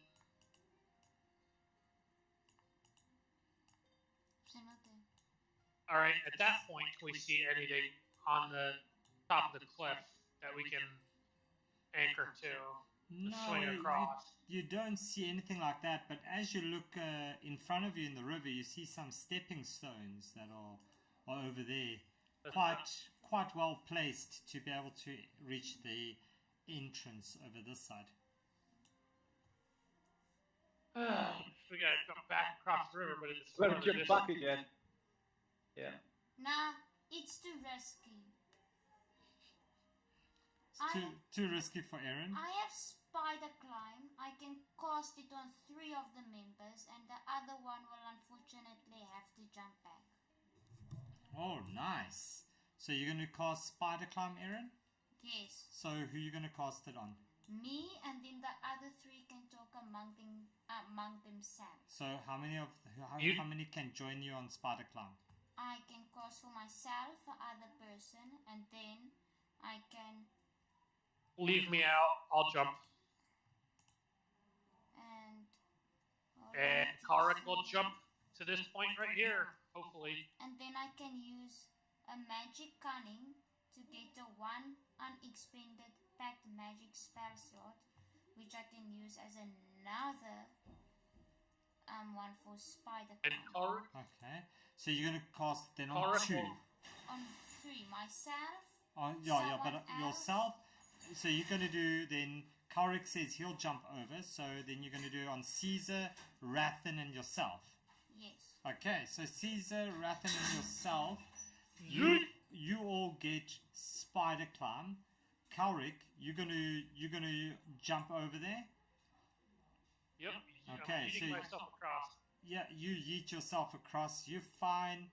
And as you take the stepping stones across, can you roll me a dexterity saving throw, please, Karik?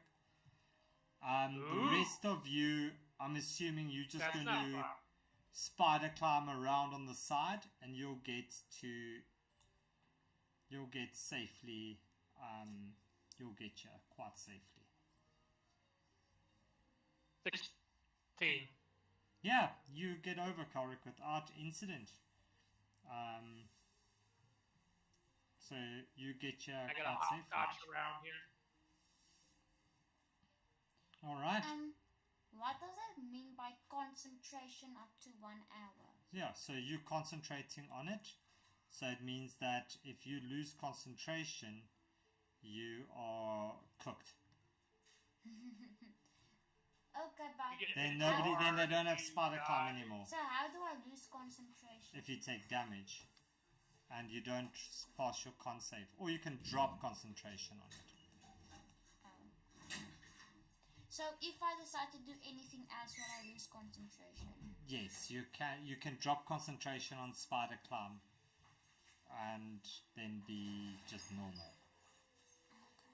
But you have to choose one person. So you would lose spider climb on one of the people. So who's going to lose spider climb? But not now. Now. Why? Because you would have cast it twice.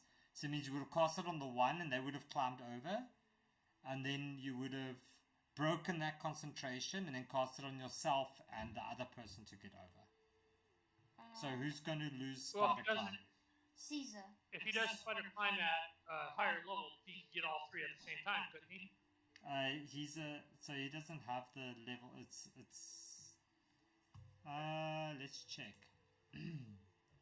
It's a 2nd level spider climb.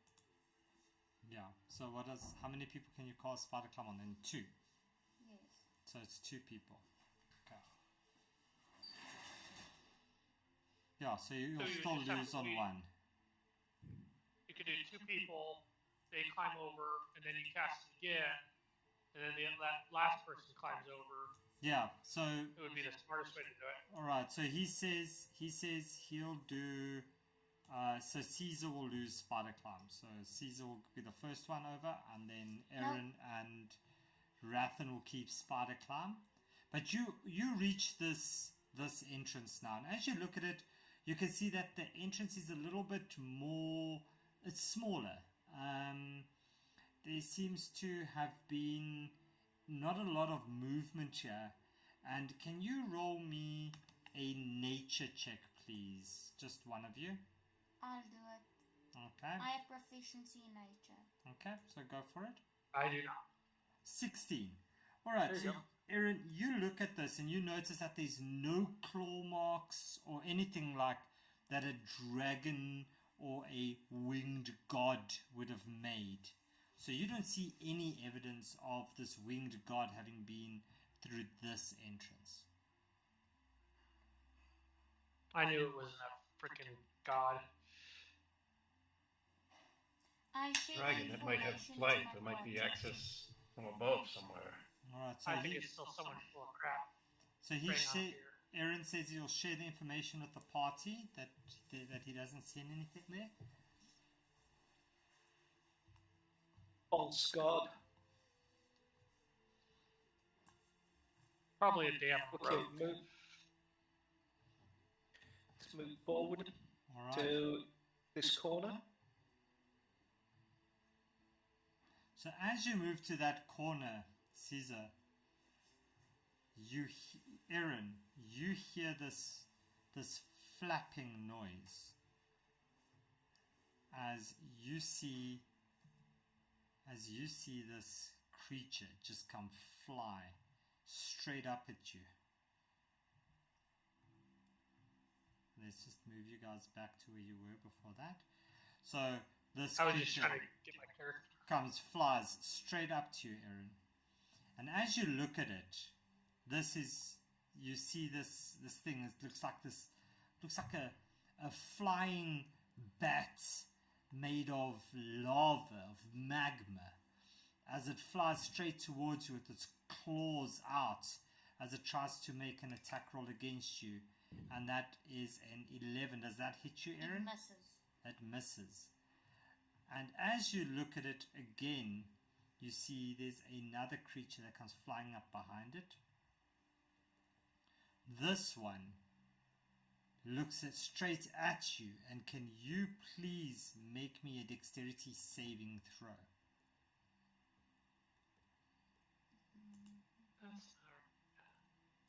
And you fail as you look at it and you just see this funnel, this whole blast of like ash hits you in the face, Aaron, and you are blinded until the end of this thing's next turn.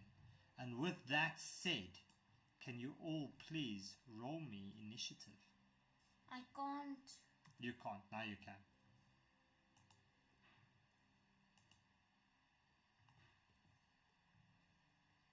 I love my alert feat. I always roll so high. It's great for you. Alright. So, everybody in? Let's put on some music. Let's get ready to rumble. So, with the blinded condition, how does my attacks work? They're all at disadvantage. Disadvantage. Ta-da! Okay. For spells, I think. Okay, so the next one up is this one as it gets to this side, and it looks up at this thing, and can it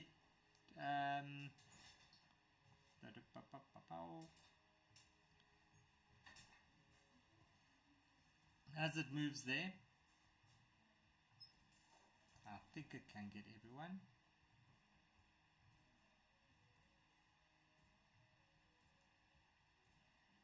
Yep, that will hit everyone.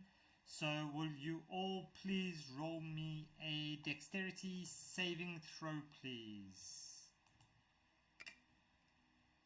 Ouch. Kalric, Aaron, you both fail. Technically, Aaron, that should have been a disadvantage, but you're fine. Caesar, a dexterity saving throw, please, not a... Right, how do I do that? So the block on the left-hand side there that says saving throws, that one. Yep, got it, sorry. No problems. 16, that passes. Alright, and yours, Rathan? You mean dex save? Yes, please. So this thing comes flying up as it blasts out this fire, and Rathan and Caesar, you pass the save, so you take half of that damage. So you'll both take only 2 points of fire damage. The other two of you, you fail, and you both take the maximum of 5 on that one. So no more And spider climb. and you see this yellow one in front of it. He just takes his damage quite happily as he just sits there.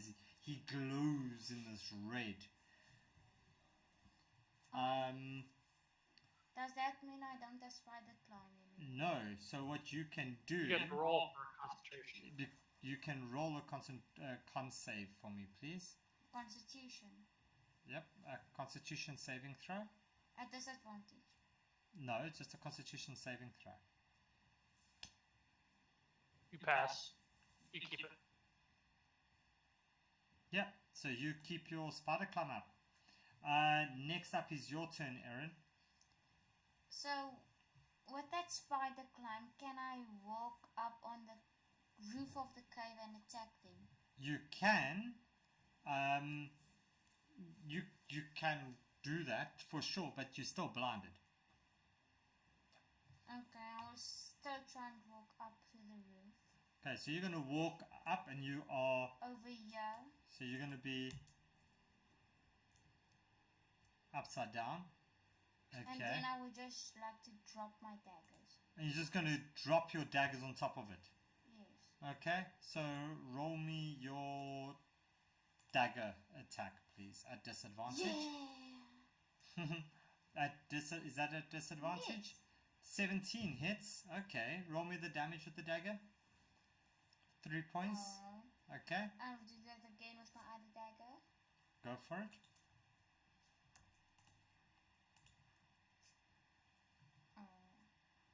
That does not hit. Okay, that's my turn. Okay, so Erin's turn is done. Next up is going to be another one. As you look down this other passage, Erin, you don't look down, you hear some sound coming up from the other side. The wind, the wings flapping, it sounds so familiar to you as this thing comes up, flies up beneath you and slashes you at 19 is going to hit. Me? Yes. Oh, yes. And that takes 4 points of slashing damage as you feel these claws dig into your skin, and suddenly it starts to burn as you take additional 6 points of fire damage. No. Ouch, she's hurting. And next up is you, Karik. Alright. I am going to. Oh, he's hurting. Aaron has one behind him too. He's on both sides. Yep. Well, I can't do anything about him at the moment because he's surrounded. I can't move into those spaces. Oh, Aaron, Aaron, you need to roll me a con save, please. We'll see if you drop off the ceiling. Yep. Aaron, you suddenly lose concentration. As you drop, you take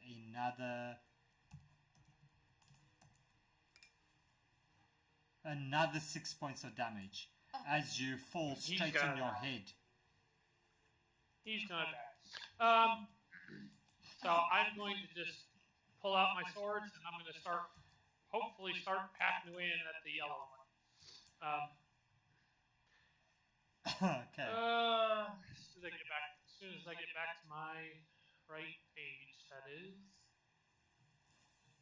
Because he's like 5 feet away from me. 3 feet. Where's my short sword? Great. So you go for that one hits the yellow one. All right. So now he is vexed. He which gives is me vexed advantage on indeed. So roll me the damage with the short sword. 4. Garbage. Okay.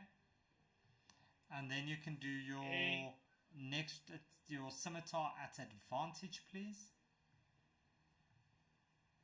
Pull out my dance scimitar.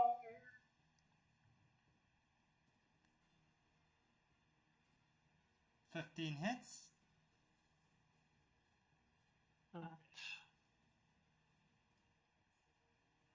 Ooh, nice. That was good. All right, and then you're going to do the offhand attack as well, the bonus action one. Yep. All right, again with the scimitar. It's just a straight roll this time.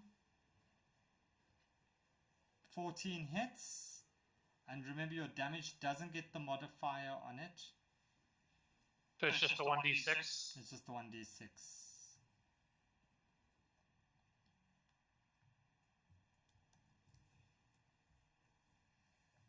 So it's be 2 It's damage. just a two on that one. Nice. Okay. And is there anything else I can do? I can't do bait and switch here because I can't get to them. Bait and switch would be great, but I can't get to them.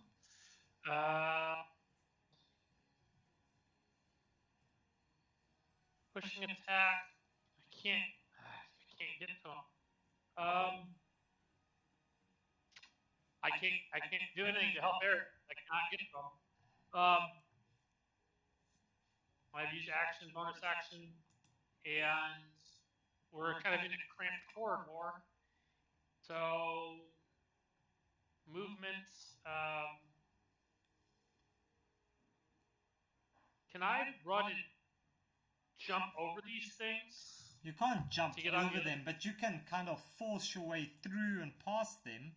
But that will be difficult terrain, so it will double your movement. So you could get there until there for 30 feet of movement. But I would also provoke opportunity attack from the yellow, or I see Yeah, yellow's no, melee you range. still get It's still opportunity cramped- attack cramped from the corners. yellow. Definitely would get opportunity attack from the yellow if you did that. Correct. I'm just gonna stay. Just gonna stay. Sorry, Aaron, I can't do anything to help you right now. Okay, so that's your turn. That's my turn. All right, so this smoky one, this one that looks like ash, the one that blinded Aaron, is going to take a slash at Caesar. And Caesar, 12, does that hit you?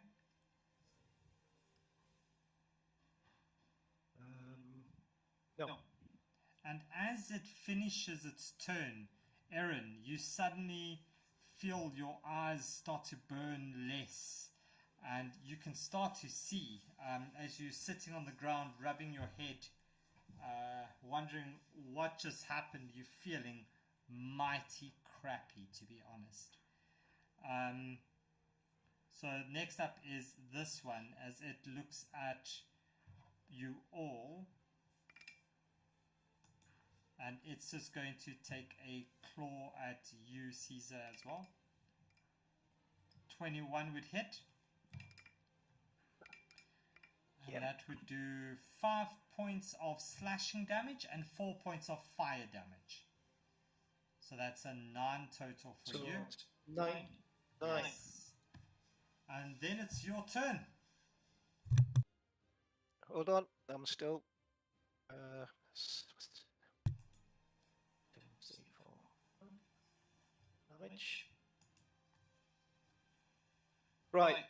So the yellow one. Is the yellow one the one that's already been hit? Yes. Yeah, I wailed out. So the yellow one and the orange Okay. one, you'll recall, both have been hit. Okay. So attack the yellow one. Go with longsword. Okay, go for it. 23 is going to hit, yes. Yeah, I did 15 to the yellow. Okay, so What? 3 points. All right.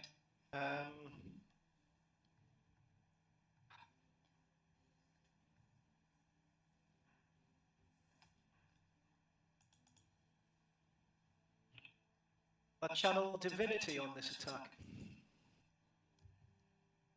Okay. And what are you doing on that? Sorry, give me 2 seconds. I think I'm gone for the wrong one. Hold on. Okay. So we'll go with Channel Divinity and do a cold attack. Is that right? Sounds about right.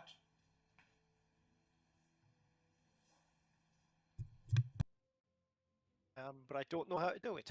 Let's have a look. Channel Divinity requires a saving throw.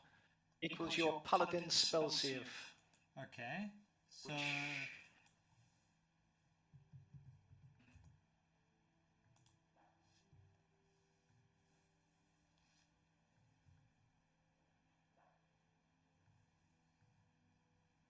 Right, not quite sure how I actually work that out. okay. So what's your what do you want to do with it? So I'm trying to open your character sheet, but it's not opening for me right now. It doesn't tell me actually what it does. It just says it can channel energy directly from outer planes to fewer magical effects. Yes. Each time you use the class's channel divinity, you can choose which effect to create. Yes, and then underneath it, I it's can do got a it few. twice. Underneath it, will have a few options for you to choose from. It doesn't. I know my paladin on another character's got like Vow of Enmity and Divine Smite and things like that. Right, I've got. So depends on. Right, so I've got.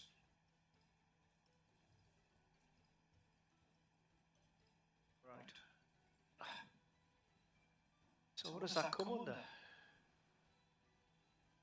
I've got Divine Smite.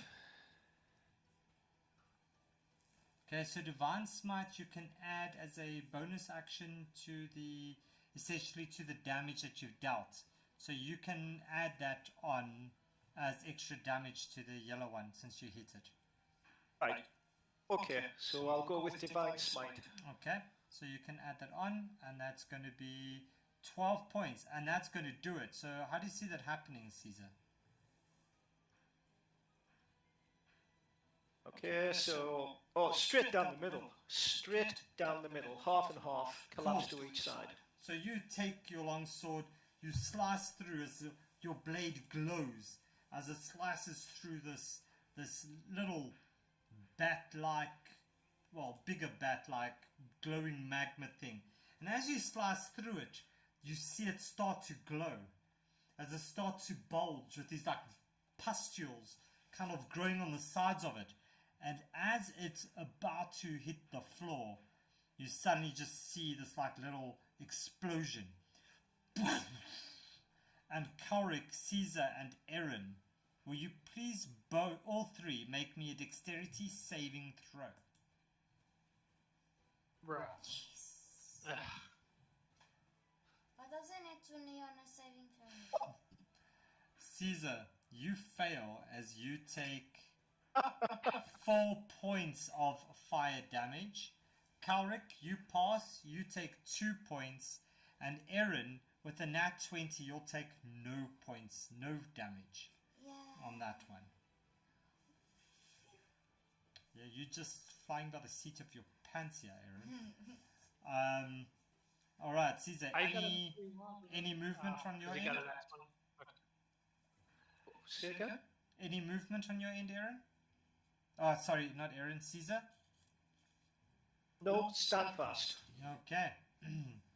So,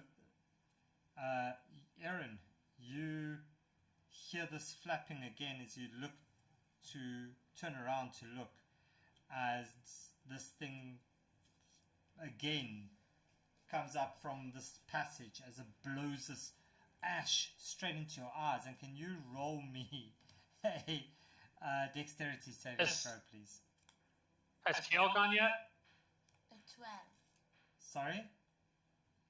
Did Kale go yet? He's coming up. He's coming up still. Okay. So 12 passes, and that's not going to do anything to you. And this one is going to do 1, 2, He's going to do the same thing. To Can me. you? Yes. Can you roll me another? Damn it. Okay. Yeah. And that one is going to.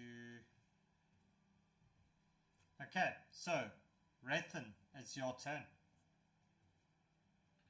As a bonus action, I'm going to cast Bless on Calric, Caesar. Let me see if I can find a site. Who's within range? And Aaron. So Bless on those three, and as an action. So you put in place on Aaron, Caesar, and yourself. No, Aaron, the three, not myself. Okay, not yourself. Okay. And then I'm going to channel divinity, hold my holy symbol aloft, and I'm going to use embolden and bond as a action, and that's going to affect Calric and Caesar. Okay. So what does that do? you have embolden bond as an action. You choose up to 2 willing creatures within 30 feet of you, creating a magical bond among them for 10 minutes, or until you use this feature again. While any bonded creature is within 30 feet of another, once per turn, they can roll a d4 and add it to an attack roll, an ability check, or a saving throw they make. This stacks with Bless. So you effectively get 2d4s. 2d4 to add to your rolls or your saves. Oh, That's nice. That is so End of cool. turn. That's really cool. Nice. Okay, Rathan, anything else? End of turn. Okay. It's a good hobgoblin. Okay, let's see. This one comes up this way. He gets here, he's going to go for you, Calric. Okay. 4 misses terribly. Aaron, it's your turn. And he's just gonna laugh. Ha! That's all you got, you little imp. I would like to cast Cure Wounds on myself. Okay, go for it. 12. Nice. You heal for 12. Okay. And anything else? If I move, I provoke opportunity. Yes, you would. Wait, yes, I would rather stay. You're going to stay? Okay. So Go for the orange one. So When you can. this one's going to attack you, Aaron. 17 hits. Yes. 2 points of slashing damage. And it starts to burn for 5. Me, so 7. So 7. And Calric, it's your turn. Luckily, I healed. Oh, luckily you did heal. I still can't get to him. I was gonna chuck a potion at him, because I have 2 potions in my belt. But the blue one moved up on top of the yellow's body, so I can't do that yet. So, knowing that these have around 15 to 20 health,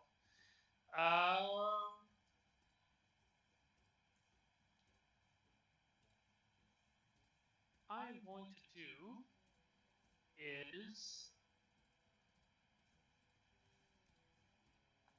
what is the smartest play here?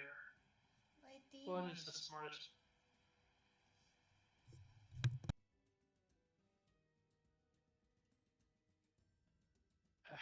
Hacking away is just the smartest play for me. It just does the most damage.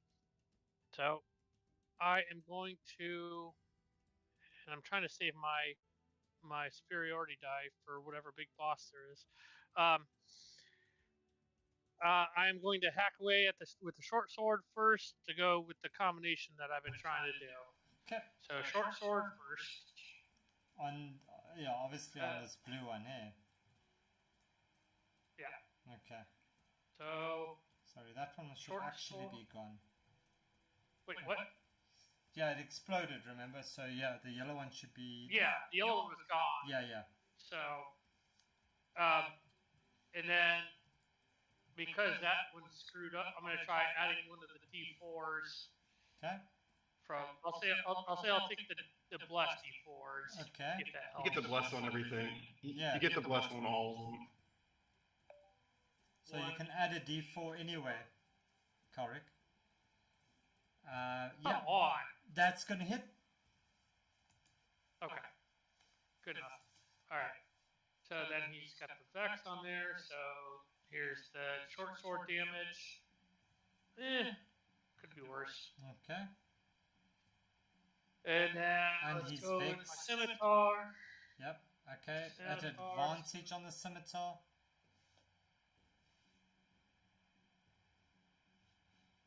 Bro, what is going on? Remember, that's at advantage, Korik, so you can roll Oh. that attack again, see if you get a nat 20. I wish. Okay, but that's going to hit anyway. Another 6 points. Alright. And then the second one. What is it with threes today? Good lord. I don't know. So you need to roll the second attack again. The next attack at the flat roll. So I did the second one, it was a 3. So 6 plus 3 for the 2 scimitar. So the 2 scimitars ends up being 9 damage. The short sword was 6 damage. And then I guess I'll use that second D4 just for the hell of it. So You can save it for. You could save it for like a saving throw. They breathe or something. Oh, is he already dead? Never mind, he's So, already dead. as you do that, how do you see that happening, Korik? Because the last one exploded, after I stab him with the second scimitar slash, I'm going to pick up his body and I'm going to chuck it forward.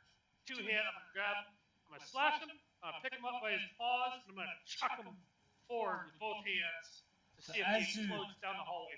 As you lean forward to chuck him, you see that these pustules have already started forming. As it explodes for 10 points of fire damage, can you all three please roll me your dexterity saving throws?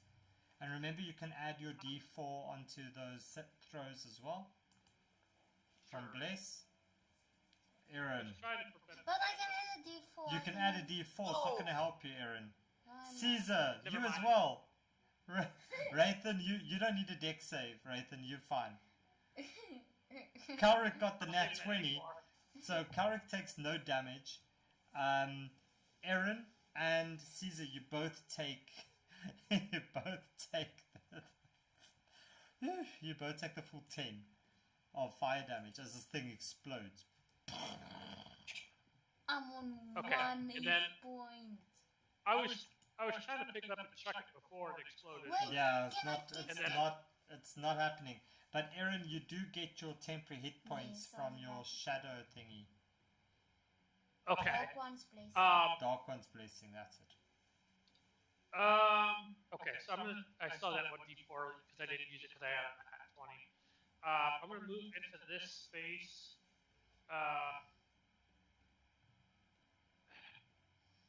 And could I don't know if this would work or not, but after I use my action, my bonus action, and I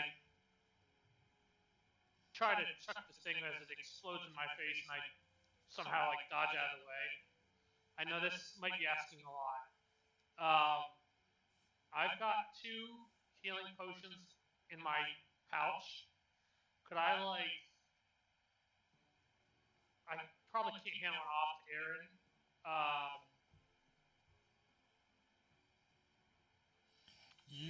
It would need I was to be just a thinking, bonus could I, action. Yeah, it would need to be a bonus action. So I was just thinking, could I just drop one at my feet so I can grab it or something? But that's probably another bonus action. Yeah, so that's yeah, you wouldn't be able to Okay. pour any Okay. healing potions into anybody right now. Okay. Well, I was just thinking that if I could drop one at my feet, but that might be just another bonus action. So I'll just if he goes down, I'll pour a potion in his mouth or something. Okay. And then I'll just move into that space and start, I don't know, growling at the orange one, I guess. I don't know. Alright, and as you growl at the orange one, he turns to you and he swipes his claws at you. 13 misses. Yeah, it misses. And Caesar, it's your turn.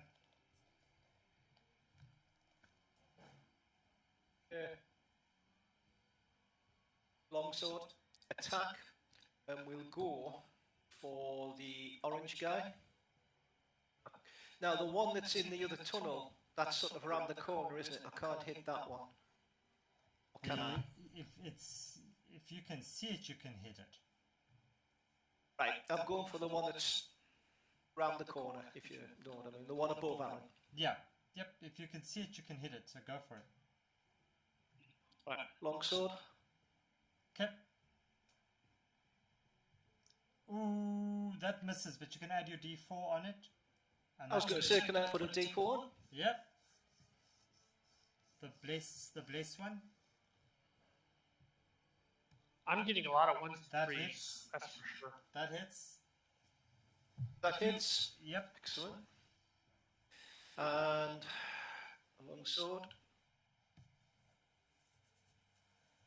10. 10 points of slashing damage. That's a lot of slashing damage. As you see it start to drip lava onto the ground next to Aaron. Okay, can I... No, I better not.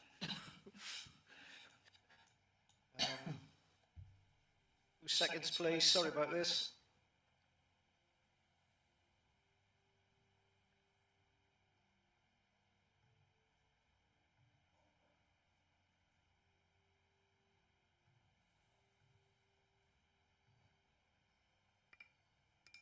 Okay, so I'm going to go with Wrathful Smite as my bonus action. Ooh, yeah? And that will get me... Oh. Another one.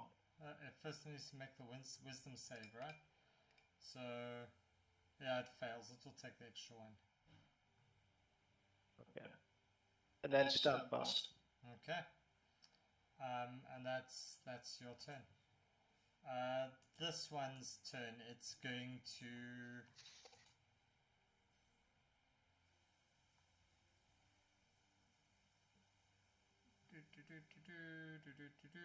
Bring it on, punks. Let's see. Nah. So it can get to...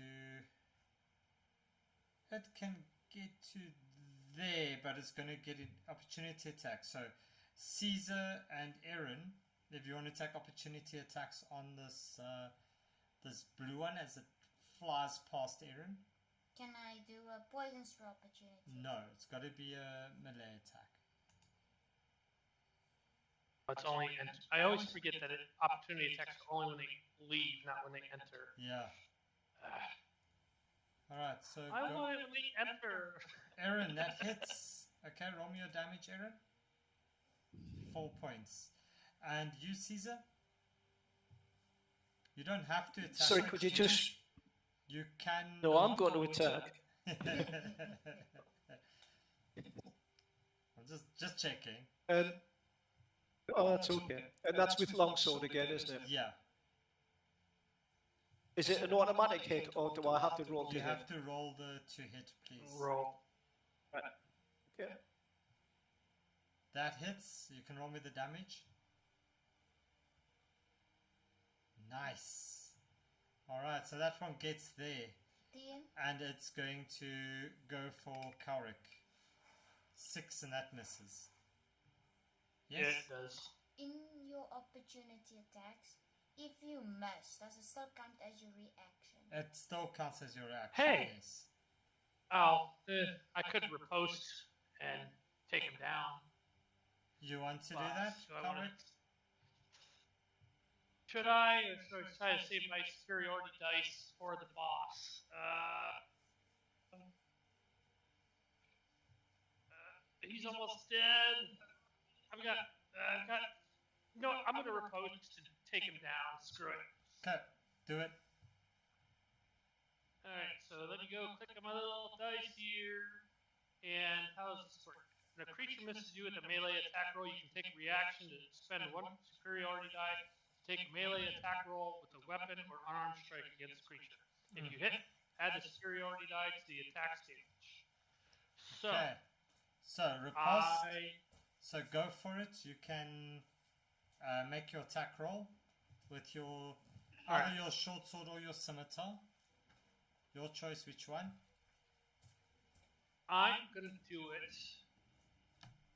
Actually, I want to. No, because he's gonna explode, so I want to have my shield up. This is gonna hurt. So I'm gonna do it with my short sword and my shield up. So yeah. Okay. Don't screw me, guys. 14 hits.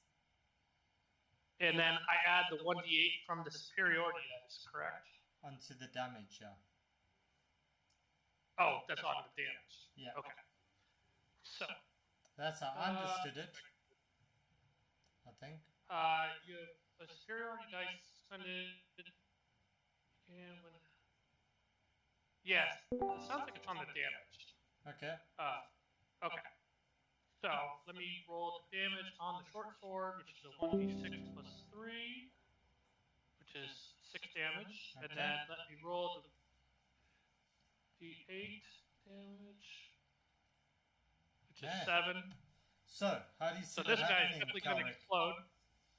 So I see him coming up, flying over me, and trying to take a swipe at me as he lands, and I'm going to be like, So I hold the shield up, and underneath the shield, I'm just going to take a slash across his belly while my shield's covering my face and my upper torso, and I'm just going to take I guess it's a single slice, just cut him in half as he's landing.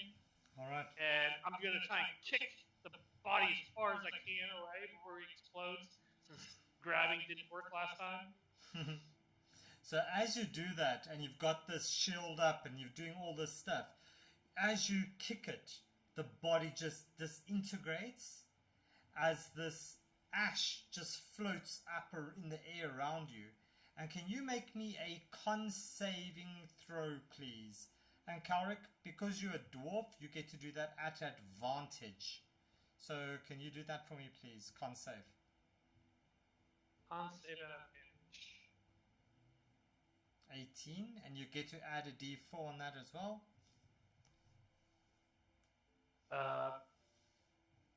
Sure. I really need to get this bless off you guys. Freaking hell. No, you don't have to. Rathan just Everybody forgets about bless. It's only matters when it matters. That's 19. So Kalric, nothing happens. You just kick this thing and it's just this cloud of ash as it slowly settles. But yeah, this thing is just gone. No. Methods. Alright, so that's what, 3 I've killed over here? They such underestimated little creatures, these. Okay, so so that's your turn then on your reaction on that one. This one's turn, he's going to come fly down, and he's going to do exactly the same thing. But because you all used your reactions, he's now doesn't get any reactions against him. So he's going to fly down this way, and he's going to end up right next to you, Rathan. Okay. Can you make me... no, let's do this one. We'll just go straight. 10-foot ceilings, man. He comes to you and he flies straight at you with his claws out. 16 hits. Yep. As he swipes at you for 4 points of damage. And I believe that Bless is a concentration. Bless is gone. So Bless is gone. can you roll me the con save? And you failed it, so that's bless is done. Done is done. Nobody's got blessed. Oh man. You suddenly don't feel blessed anymore. You feel abandoned. As you hear the laughing call from coming down from this side, as you hear this.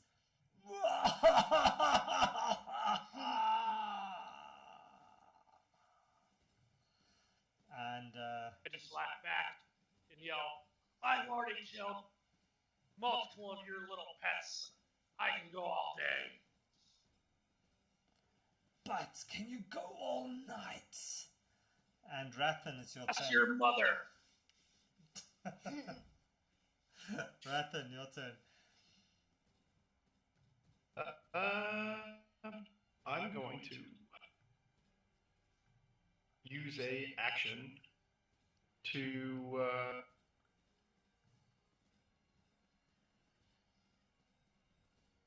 use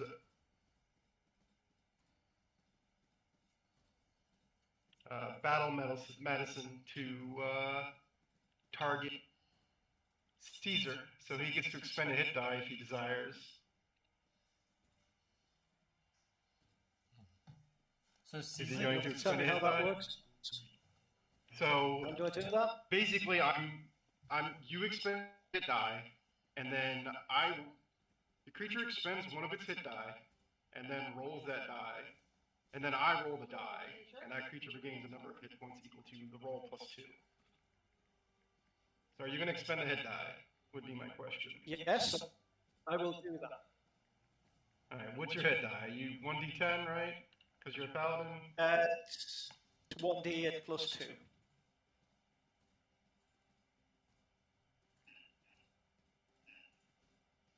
So you heal 8.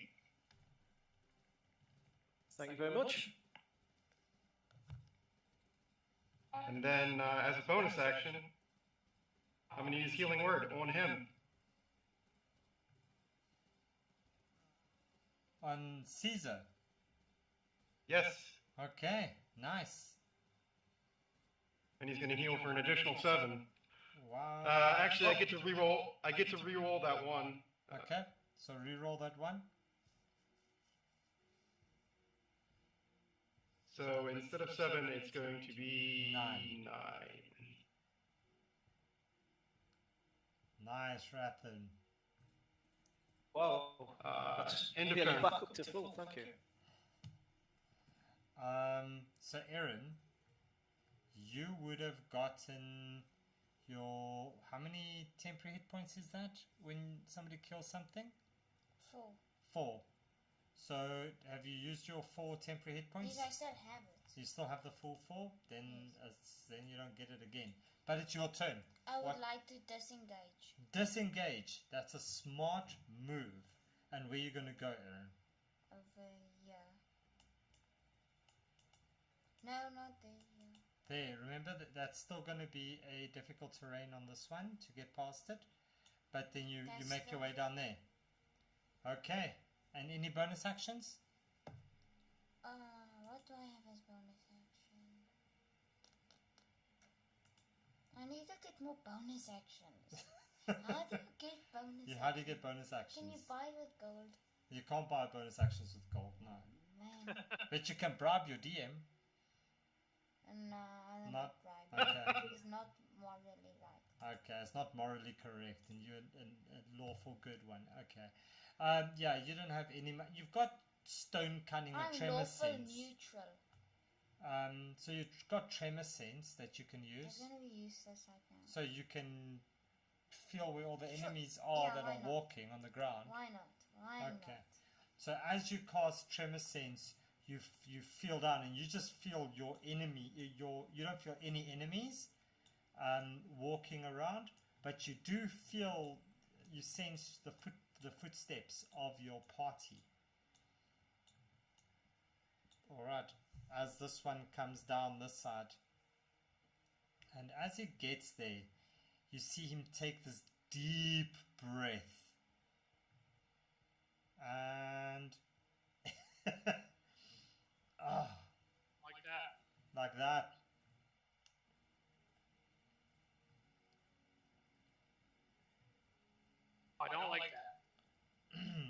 So I'd like that. Kaurik and Caesar, can you both please roll me a dexterity saving throw? No, I think he's shooting fire Oh over my head. no! Too short for him. Freaking hell. Only 3 points of fire damage on that, as he didn't take a deep enough breath. He chokes on the ashes of his deceased colleague as he only coughs up a little burp for 3 points, and you both only take 1 point of fire damage on that one. That sucks, dude. Kaurik, your turn. How disappointing. Okay. So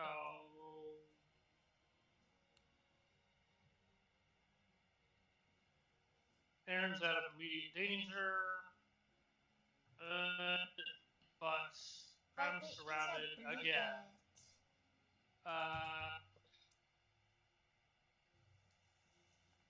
What is the smart play here? That's not going to pop and kill everybody.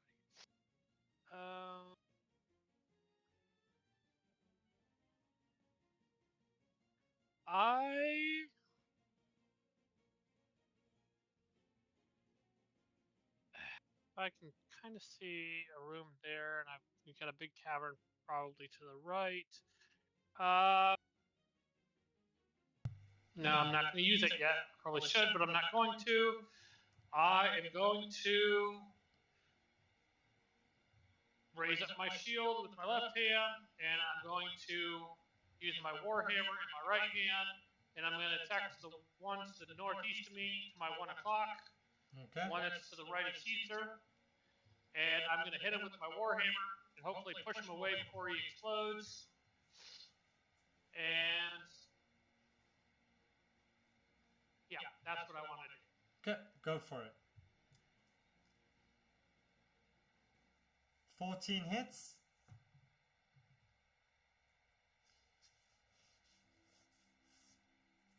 Oh my god, with these threes. Come on. 6. Okay. And you the one push it next to 10 Caesar feet. he gets pushed 10 feet. Okay, he gets pushed 10 feet.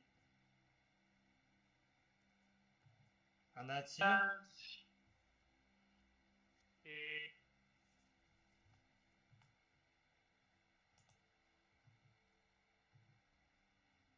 Since I still have that bond, I am going to use that last D4.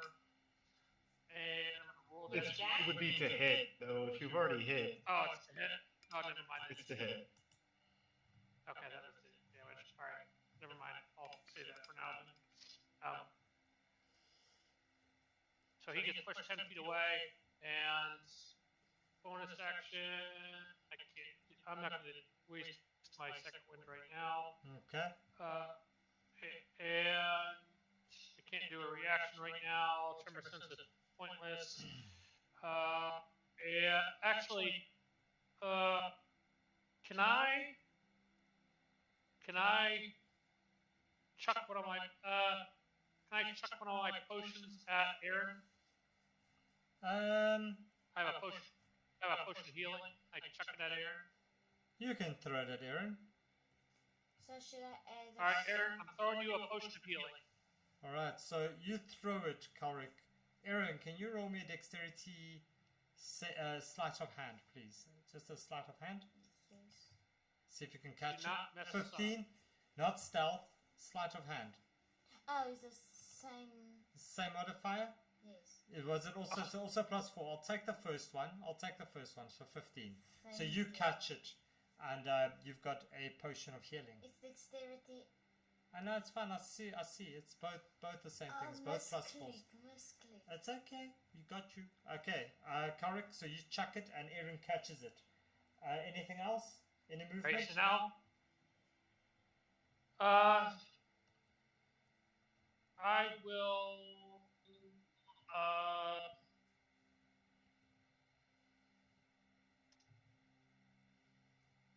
No, I'll stay here. But now, Aaron's got a potion of healing, which does 2d4 plus 2. Yeah.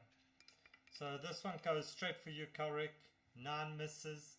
And Caesar, it's your turn. Attack. That will be the yellow one next to Okay. Rathan. Sure.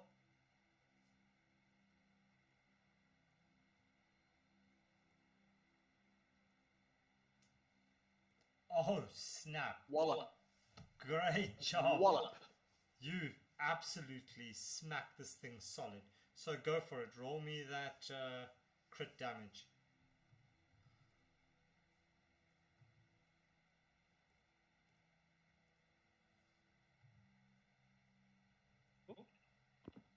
Sorry, I messed that up. 2 seconds.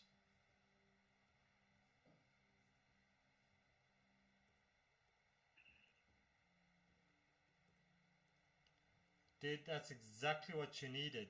So you wallop this thing, you slice it. How do you see this happening, Caesar? That will be piercing straight through. Yeah, so you take this Rather long than sword. cleaving. You take this long sword, you pierce it, and you just get enough of its essence to absolutely destroy this thing. And as it starts to drop down, you see it suddenly just explode into this cloud of ash as you try to cover your mouth. Caesar, Rathan, and Kaurik, can you all three make me Constitution saving throw? Kaurik, you do that at advantage, please. What's up? Con save, please. Sure. Thanks. Okay, so Rathan. Oh, nice. Kaurik, you again. Yeah. Rathan, you breathe in this some of this dust, and you suddenly don't feel so great. You suddenly feel very poorly as you are now poisoned.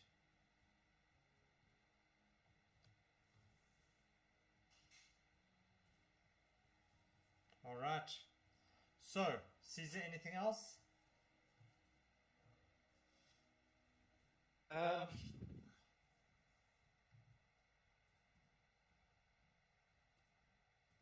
Funny that a horn still Don't think this there's- long.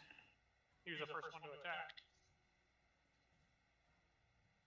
Don't think there's anything else I can do. You can always run.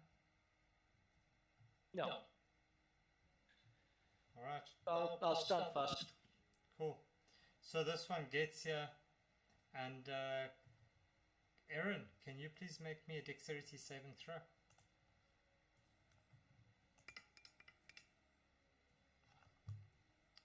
So you take 4 points of fire damage, Aaron. But I passed. You've passed it, so it would have been 8. So you take half of that, which is 4 points. Rathan, it's your turn. You're not feeling that great. You're coughing. So you are poisoned in essence. So everything at disadvantage for you. But what are you doing?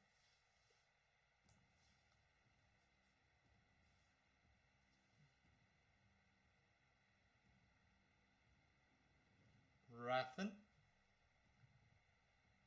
Am I doing? I'm going to. I'm going to use my action to battlefield medicine myself. So I'm going to expend a hit die. Okay. You're going to heal yourself up. And Yep. and anything else you want to do? Any movement, etc.? Heal for 9, and I'm going to move back slightly. Okay. So as you move back, you get a nice little breeze of fresh air there, Rathan, and you are no longer poisoned as it's the end of your turn. Aaron, you are standing there. You've got blisters all over your skin from being burned so many multiple times. You've got a big knock on your head. You realize that there's no skulls from these creatures that you're fighting because they keep exploding, and it's taking its toll on your psyche. So what are you going to do? to cast Cure Wounds on myself. You cast Cure Wounds. Go for it. 16. Yeah. Dude, not fair. Nice deal. Wait. Okay. No, wait. So you've got okay, Cure yes. Wounds. Can I drink that potion? You can drink the potion, but then those are your 2 things done for the turn. Then you've only got movement left. Yes? Yes. So how much is that potion? It's a 2d4 plus 2. 2. You can just click there on that one I've dropped in the chat. 7, so it's another 7. So you up to maximum HP. Full health. Thank you, Calvic. Okay. No worries. Awesome. So anything else, Aaron? No. No, but you see this thing standing in front of you that's burning. And as you're busy fighting with that one, and you are suddenly feeling a lot better, like as if putting on some sunblock to deal with this, Caesar, this thing comes down around the corner as it sticks its... Oh, that's not supposed to have happened. As it sticks its claws around to grab at you.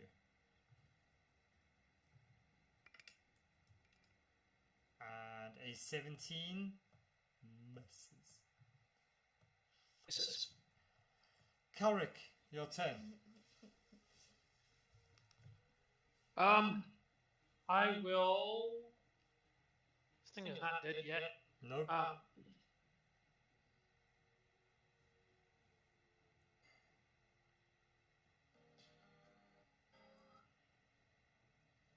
Smart play would be to warhammer it, and knock it away again, but then the orange one would still be alive. So I'm Probably going to would do be a something smart play. reckless. I'm going to do something reckless. I'm going to pull out my short sword and scimitar again, Okay. and I am going to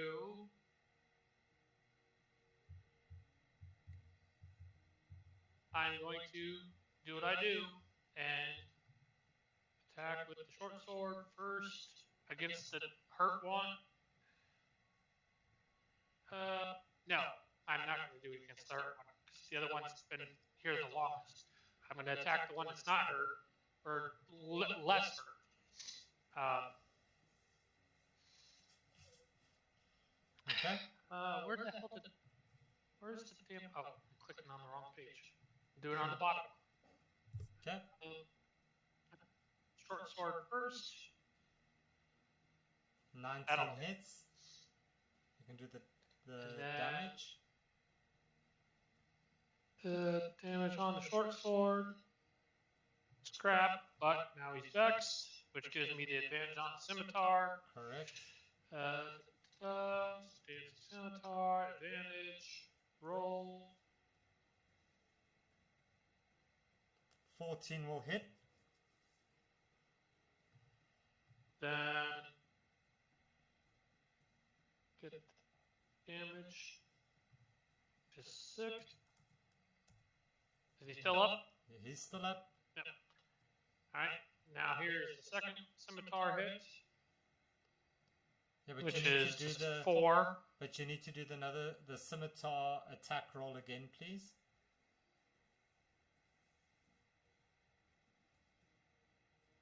Yeah, the 19 will hit, and that's going to be then the 4. 4 points. That's still standing. Well, floating Okay. there in front of you. But what I have done, I only get one of them for short rest. We haven't taken any rest yet.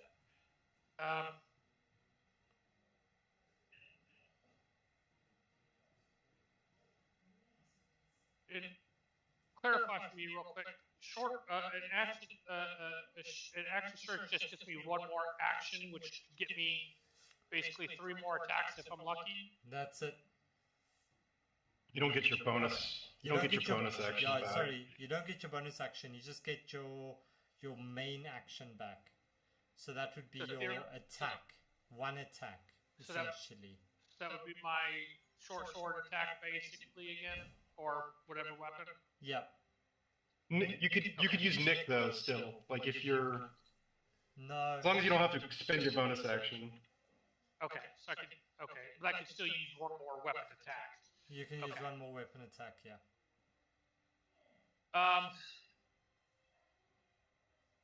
Good. I'm going to do it. I am going to do action surge just because I haven't done it yet. I'm going to do action surge, and then I am going to attack the one closest to me because why the hell not? And I'm going to hit it with the short sword. Yep. Go for it. Because this guy's pissing me off. 22 hits.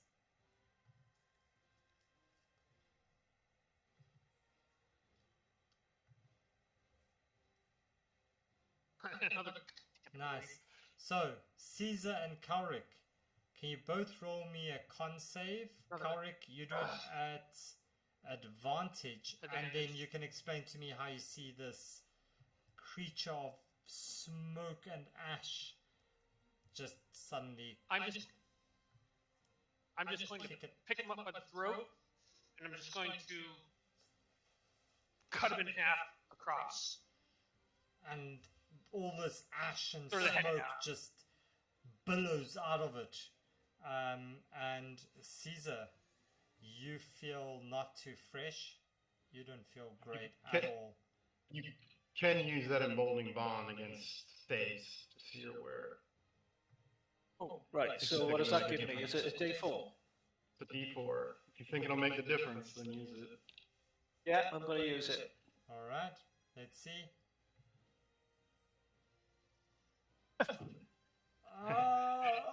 And you don't feel that bad anymore. You just cough it out. And you're okay. Really? I'm serious. Really. That's you just made the DC. Alright, and Thank you.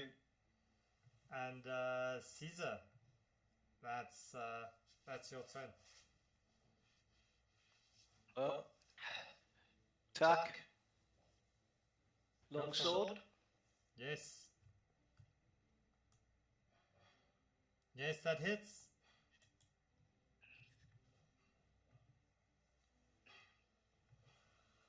Okay, go back. Nice. And then I need a dexterity saving throw from you and Kaurik again, please. As you explain to me how you do it to this one.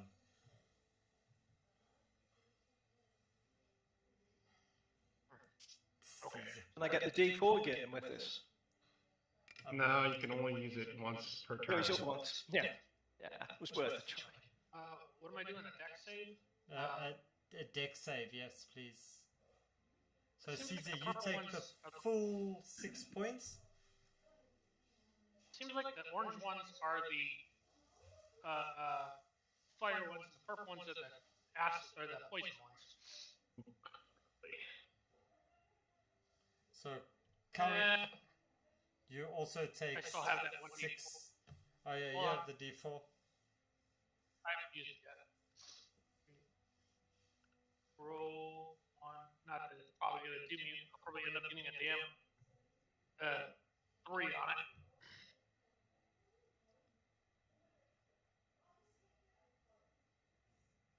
Or not. Yep, and you pass. So you take half of that. So you take 3, Kaurik. So, Caesar, you take the 3. full... What are the odds? You, you take the full 6, Caesar. And Kaurik, you take 3 points of fire damage. Anything else from you, Caesar? Yeah. Because I completely forgot I have it. I can do healing hand, can't I? Oh, you've got healing hands. Which would have helped. Which would have probably helped Aaron earlier. Yeah. Did I? I've just got. I didn't move So after I my will- last turn either, but whatever. I'll do healing hands Okay. to get me back up. To get you Oh, back Lord, up. I can't believe I forgot about it.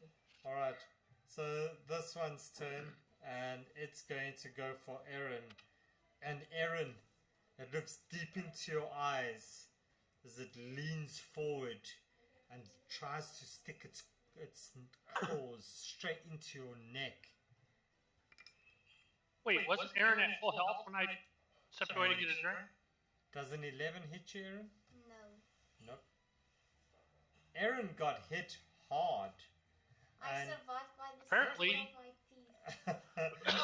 Rathan, it's your I stepped away to it's your turn. I stepped away to get a drink. He had just healed up and used the potion at the same time, and he was at full health. Yeah, and then he got hit straight after that. No, I didn't. I didn't get hit after using my potion. That's why I'm still on full health. Oh, you're still on full health. It says you're on 1.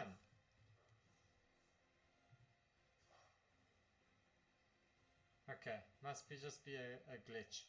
Okay, so That's what I'm saying. I'm like, what did I miss? Rathan, it's your turn. Should I refresh my page? There we go. It was on my side. There we go. Okay. Whoa, where's my... I don't know where my character is. I don't know where you went now, Rathan. Oh yeah, somewhere. He was stepped outside. There you are. Okay, just stepped outside.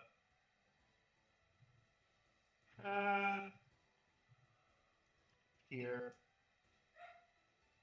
What do I have left? Not much. Yeah, I'll healing word. I'll healing word, Aaron. Aaron is up at full health. Oh, okay. I thought you. It looked like they were at 1. Yeah, no, yeah. it was a glitch. Okay. I'm going to. I'm gonna cast Toll the Dead then.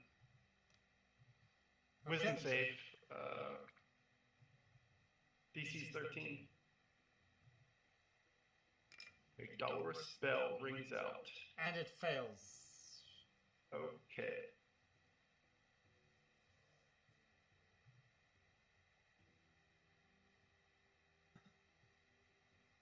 More necrotic. As you see pieces Was it already injured? It was not. Okay, so 4 necrotic Okay. damage. Cool. End of turn. Alright, Aaron, what you doing? Can I also cast Toll of the Dead? You can. The DC is 11. Wisdom? Yes. 3. So it takes 1d8. Necrotic. So it's 2 points. Alright. Happy? Yes. Not really. Okay. So you still have emboldening... what's it? Emboldening bond. Emboldening bond, yep. Okay. So Caesar would still have it. Just making you aware. Cool. Alright. So anything else, Aaron? I will move a square up. Square up. Can you? You Yes, yeah. I can. Okay. So Kalric, it's your turn. Let me see here. Do I finally get to move in this fight? Or should I just hold the... I will move up 5 feet, just so I can kind of hold this doorway in case any more drop down. But I am going to... You know what? Screw it. I'm just going to run and charge and just try to drop this thing. So 5, 10, 15, 20, 25. And I'm just going to run and leap with both of my swords and just try to dive with both swords in hand into the chest of this thing. Go for it.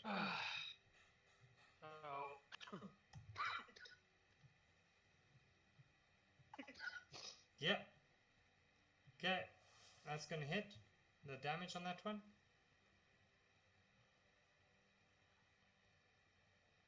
Alright. And your scimitar at advantage.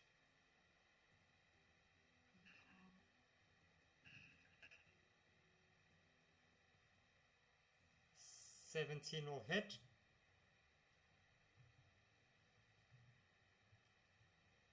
Cool. And how do you see that happening? Oh, never mind. Okay. So yeah, I'm just running. You'll see just he'll let out, and then just, and then you'll see him leap when he gets to right around Rethan, and 10 feet through the air, you'll just see him like just downward spiking both swords, one in each hand, into the chest of this imp or whatever these things are, and just impaling it on both swords into the floor of the cave, and just letting it sit there for a minute until it disintegrates. And he's just gonna let out another bestial growl. As you growl, Kalric, as you growl like that with his sword stuck in it, pegging it to the ground, your blades start to glow red hot as these pustules of magma form on the surface of its skin as it explodes for 5 points of fire damage. And Aaron and Wait a second, Kalric, I thought the purple ones were poison and the orange ones were the fire. this is what this one looks like. So Kalric, you can roll, both of you, can you both roll me a dexterity saving throw. So Aaron, you take the full 5 points of fire. Baby damage. And Kalric?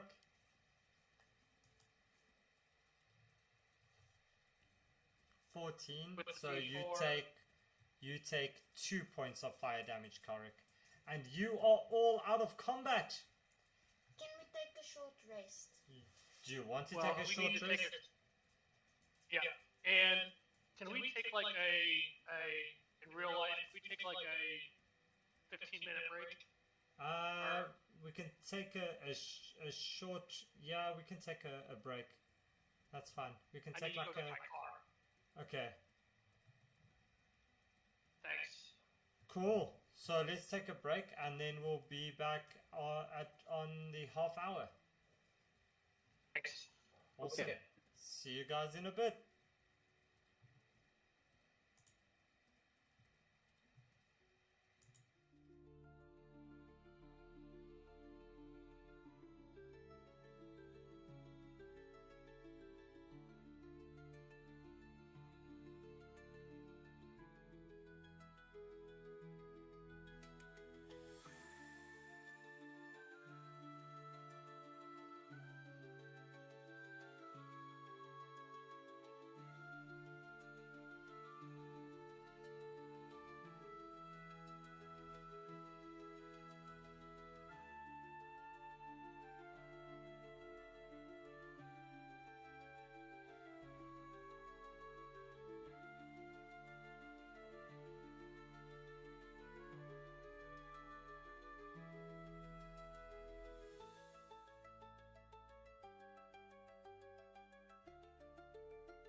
trembling gloom. A bard rolls seduction in tavern room. When monsters roar, let your courage roar.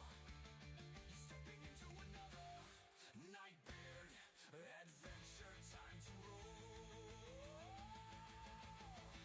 Nightbeard's tales, where fate takes flight. Mythic Guilds unite, knee-shifting light. Dice crash heavy, to more delight. We rise as legends, ready to fight. Ready to fight. Ready to fight.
Nice.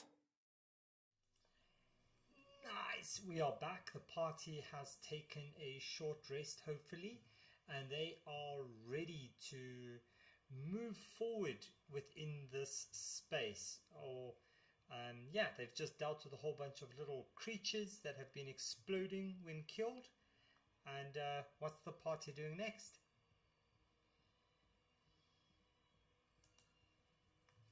Well, we need to move forward. Right behind you, folks. Alright, so Aaron's already heading straight forward as if he hasn't learned anything from what just happened with the previous battles.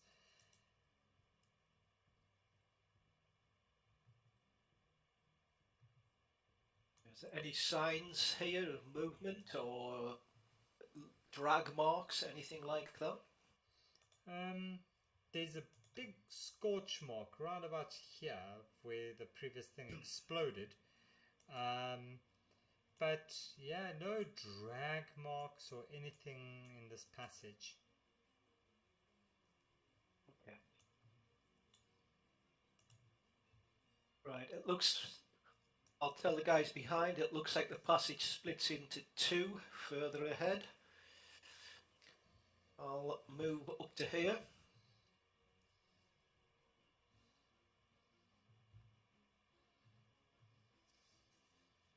Okay. I cancel that. Looks like it's moving, opening out into a big chamber.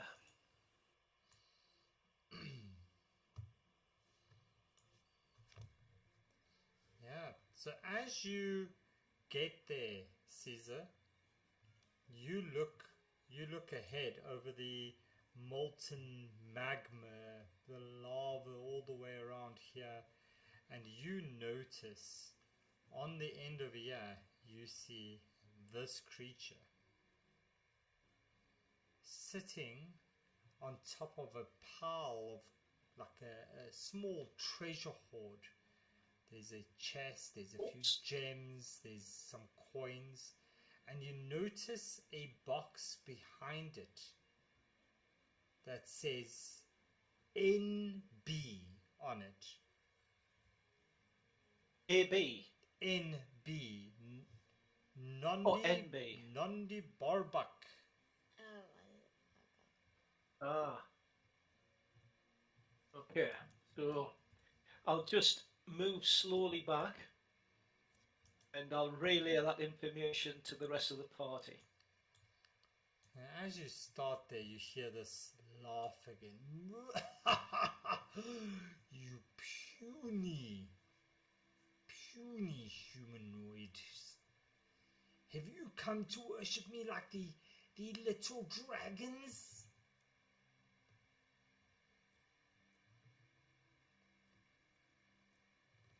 Oh dear. No, we have not. Are you shouting this Caesar back at him? will...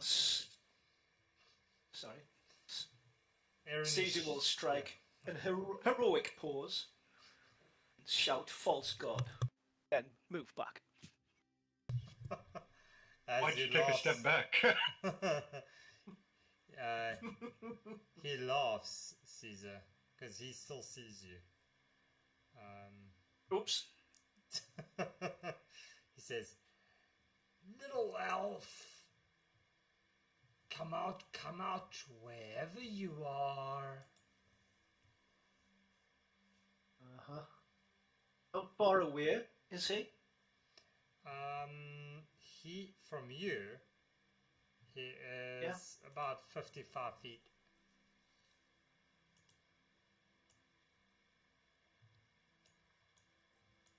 Yeah. And this is what I think it is. What do you think it is? Well, it looks like a dragon. It looks like a dragon to me too. Yeah, definitely looks like a dragon. I asked the party if we should attack. Does that look like a dragon? Maybe we can talk to it first before we attack.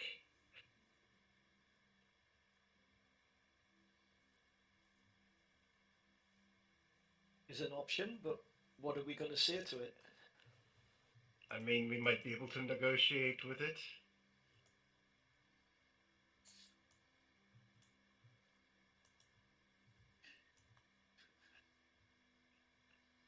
Alright, So what's the party doing? Yeah, Who wants to do the talking?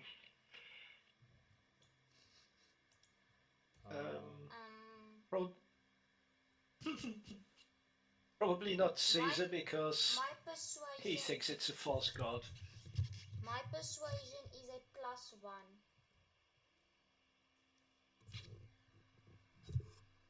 All right. So are you going to try to persuade it there? I Does mean, anyone else I have can a talk higher to it persuasion? if nobody else wants to. So you look at it and Probably a good idea. you step forward against Caesar and you take a deep breath as you get this stench almost of like sulfur,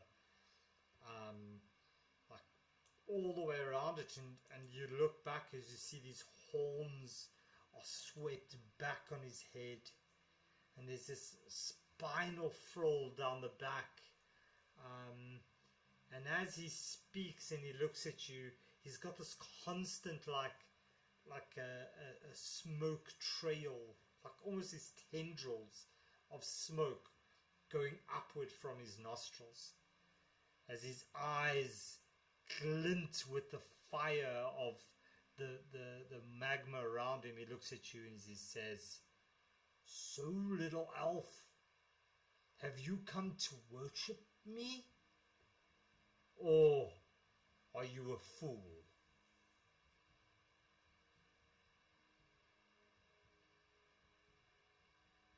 Well, that's aimed at Caesar, I assume. Yes. Yeah. Wait, Well, I've been called a fool many times, but I'm not fooled by a false god. What is a god really? DM, Yes. can I cast suggestion? I Okay. suggest a course of activities described in no more than 25 words to one creature I can see within range that can hear and understand me. The suggestion must sound achievable and not involve anything that would obviously deal damage to it or its Okay. allies. So 25 words to make a suggestion, And it has to do it. and what? And it has to succeed on a wisdom saving throw or have the charm condition for the duration or until Yes. you. So you want to call suggestion. So what are you saying? 25 words? But I'm counting. okay, but wait. I first move. Okay, but wait. No, first that move- doesn't count. Okay, go I on. haven't cast it yet. And move over there, and then I cast suggestion on it, and I say the following: All right. leave this cave without taking anything and never come back. Okay. All right. So you cast that. Yes. Okay. So you need to get within 30 feet of him, which you did do. So you're within 30 feet. You cast this. And what does he need to... What's his DC? In 11, but he has to do it. The target must succeed on a wisdom saving throw or have the charmed condition for the duration or until you or your allies deal damage to the target. The charmed target... Meets it, beats it. Okay, but it still flies away. No, it doesn't fly away. Looks at you, goes, "Nice try." It does Dwarf. fly away.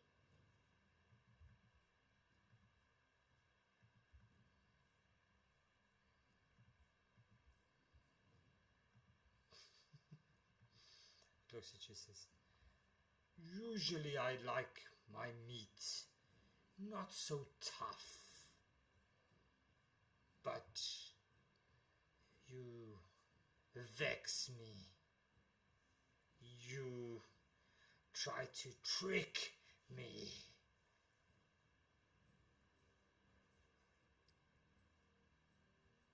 Will you please roll me initiative.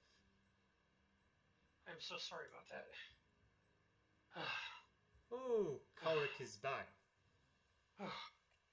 Yeah, so sorry about that. It took me longer to get the car than I expected it to.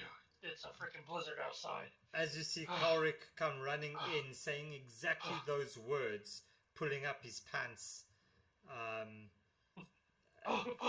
Sorry, guys. I fell asleep. When you have to go, you have to go. As he comes running in, it's like, it's a blizzard outside. You won't believe it. But yeah, so Korik, you step forward. You see Aaron. You see Aaron standing over here, and you step forward again as you see this creature over here. Wow. Sitting on a Did they treasure hoard.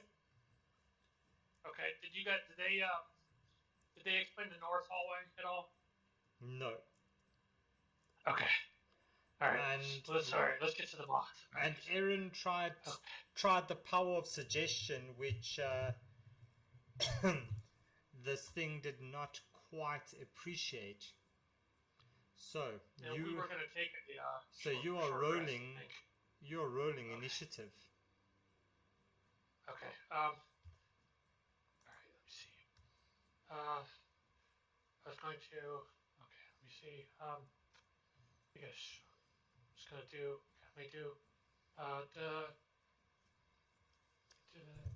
hit dice. And then I need to roll initiative. And then okay, let me do that. Okay. All right. Okay. So as Aaron tries to cast suggestion, and he fails, you see this creature fly up. Wait, do we still have our +5 max? Yeah, it's 8 hours. HP? Yep. Okay, so that's. You still have 8. Yep. I don't know why that changed. Oh, not that. Sorry. So it flies up, and as it looks at you, Aaron, its wings flapping over this magma, 20 feet up in the air. He looks down at you as he just laughs. He says, "So, bring it on, dwarf." And Korik, what you doing? Okay. So Aaron tried to basically charm the thing. I am at the doorway. It's a big dragon. What does the 20 mean on the dragon?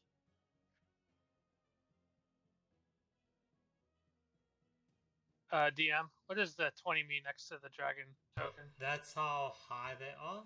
So they're 20 feet up. Okay. I am going to.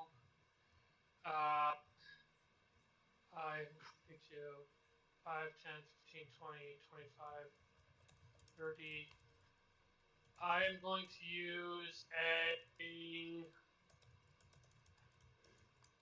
I'm going to use a. I have to be within 5 feet of a creature. Oh wait a minute! I can pick the creature up. I am going to use. I'm going to use bait and switch on. I'm going to use bait and switch on. What is his AC? Aaron's is 13. Screw it. Might as well use it while I got it. I haven't used it before. I'm going to run up to Aaron and do bait and switch. Okay. So I'm going to run up and push him behind me and do. I don't know however you want to position. I'm going to run up in front of Aaron, do bait and switch, and then I need to roll the superiority die, Yes. which is a D8. So I need to roll 1. Roll 1 D8. So, and then he gets 5 so you AC. can. He gets 5 to his. He gets 5 to his AC. What? Yeah. Okay. So, Aaron gets 5 to his AC, and then I'm standing over top of him guarding, which I think is this an action or a bonus action to do this? So it is a maneuver. Yeah, maneuver. So how do I change my AC?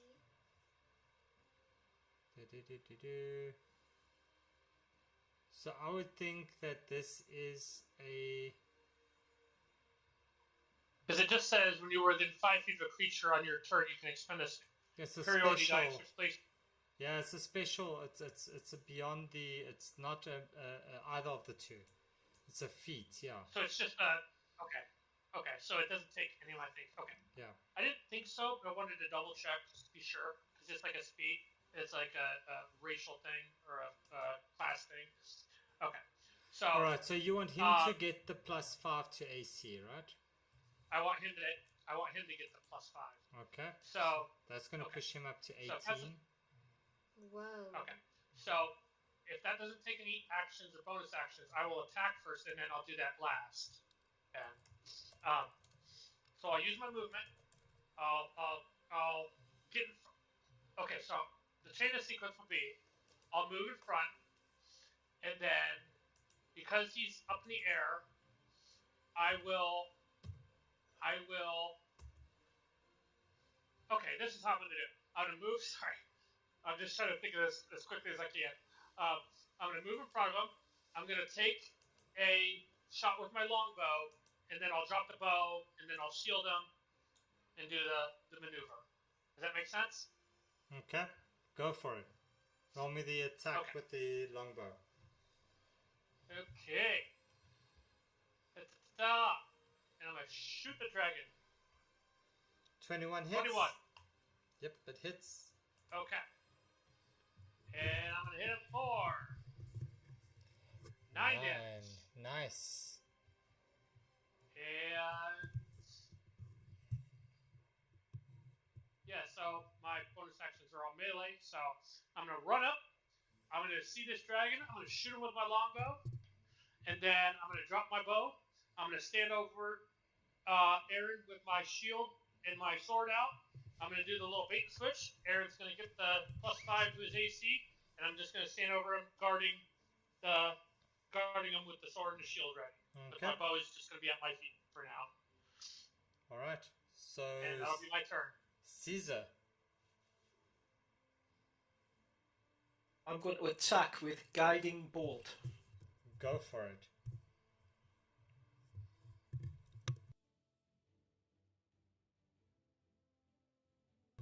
$22 hits.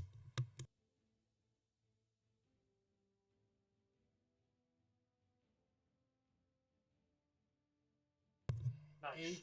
18. Yes, that hits. That hurts. Smart!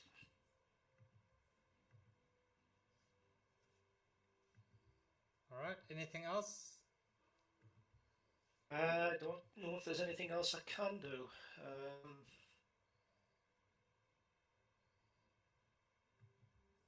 Let's check. No, I can't do anything else because it wasn't a melee weapon. So Rathan, it's your turn. I move up. I call up to the dragon. I say, "Let us know when you're ready to parlay." And I'm going to cast Bless at level 2. As a bonus action, I'm going to cast Emboldening... Not cast, I'm going to use Emboldening Bond as an action. The Bless is going to target 4 people.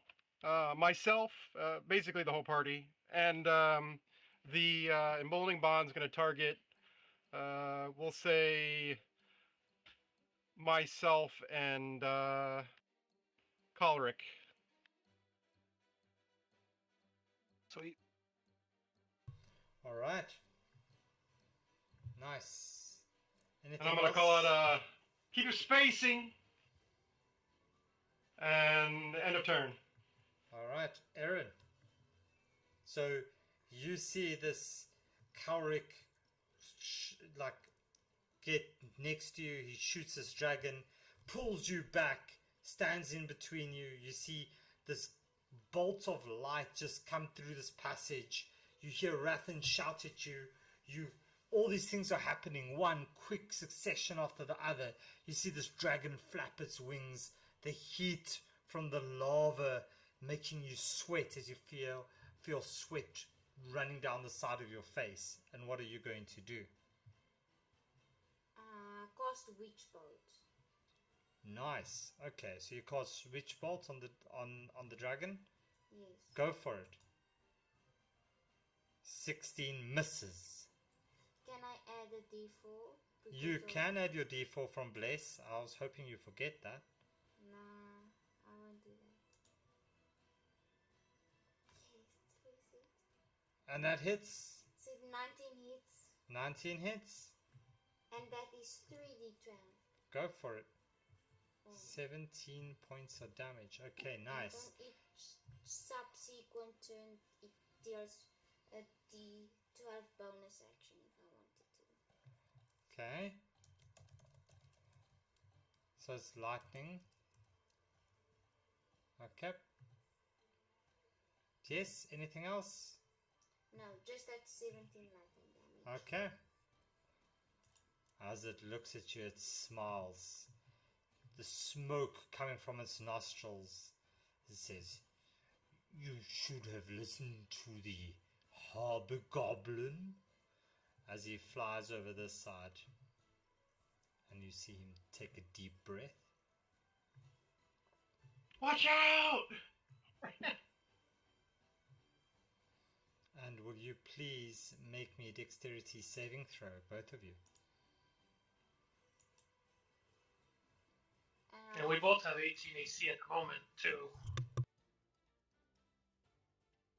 Okay. Dexterity saving throw. Aaron, you Apply that fail. bless. But I add my blaze. But you've just used your bless. But I don't Isn't get it bonus. used as a reaction? No. Is You it don't just take a reaction. automatic? Use Okay. it. You So can it's use it on any 15. roll. Okay. So Does it you cost- take In both. bowling. You both take half of this. So you both take. Ow! Yeah, that's hectic. That's a good roll. 16. So that's Or 16, 17. You both take 17 least points it of costs. fire damage. Oosh. With an 18 AC? God damn. Yep, that's the thing. As it laughs at you, but all as it flies over this way. You know what? As he looks at me and starts laughing, I'm gonna laugh right back at him. Ah! As your blistered face, as your singed hair, you start laughing at him. He like looks at you very weird. He's like, "These dwarves are weird, man." And Kaurik, it's your turn.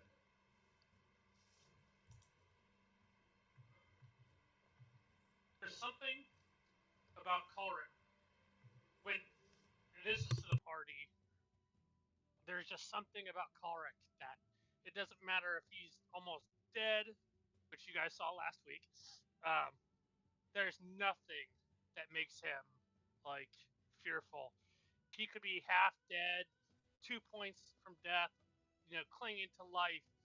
He is going to be laughing at whoever it is because he wants to unsettle his enemies, and he is not going to show fear at any circumstances. So he's going to take this blast from the dragon, and he's just going to get this crazy look in his eye, and he's just going to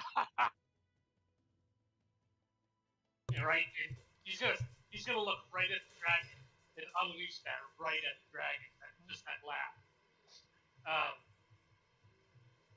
Okay. So the dragon's already flown away after the blast. Yep. So,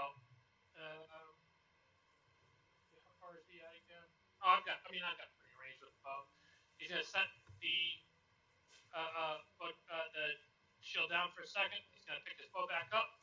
The sword and the shield. He's gonna pick his bow back up, and he's gonna take another shot with the bow.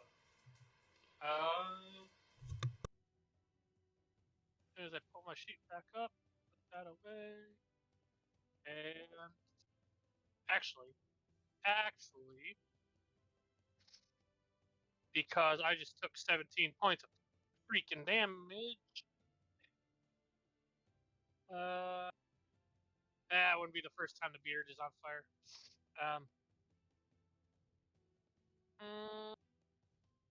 I am going to second wind first. Is what I'm going to do. Try to get some of that help before I take an attack. Second wind is that a bonus action? Yeah, second wind is a bonus action. So for my bonus action, I'm going to take my bonus action first. I'm going to take my bonus action. I'm going to cast second wind, and I'm going to get 10 points health back. Nice. So it took 17, so then I add 10, so I'm back to 29. All right, and then I'm gonna pick up my bow and attack. So where's my bow? That's gonna be a 17 to hit, 22 to hit. 22 hits, and as you shoot your bow, as this arrow hits the dragon, you see that the witch bolt that was there, the glow that was following it, also just disappears off it. So that will do. What's your damage there, Karik? 4 points. Balls. But it's only on my subsequent turns. So many net ones this session. So many net ones.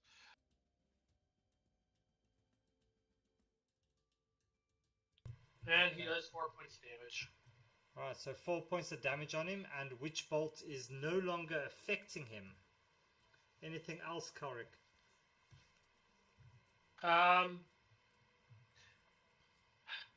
I'll probably drop my bow again and put my sword and shield back up just to be safe.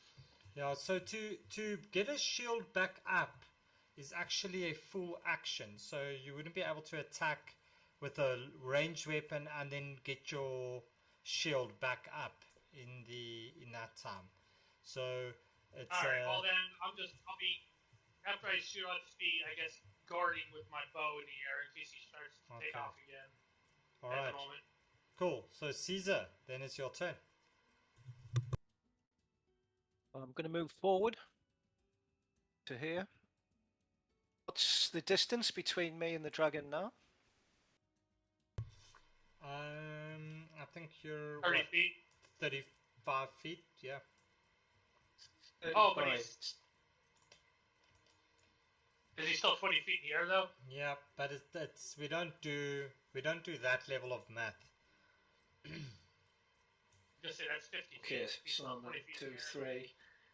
3. Okay, I need to get a little bit closer, so I've come from there, so it's 15, 20. Is that about 30 now? That's 40 feet. 40? Where you started, That's 30 Hang feet. on, I need to get... That's 30 feet. If you get where you there, started, that's Right. you've gone 20 feet Okay, from where well- you started. Okay. So javelin attack. so you're coming up to here, essentially. Yeah, and Okay. attack with a javelin. All right, go for it. Throw the javelin.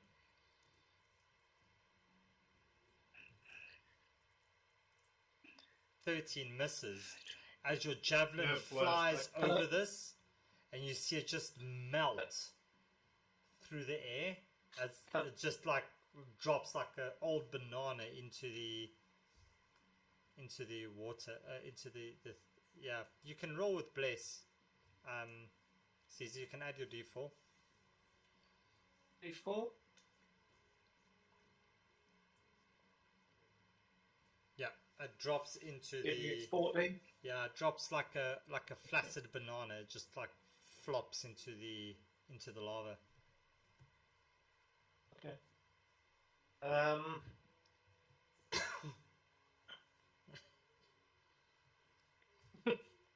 Uh,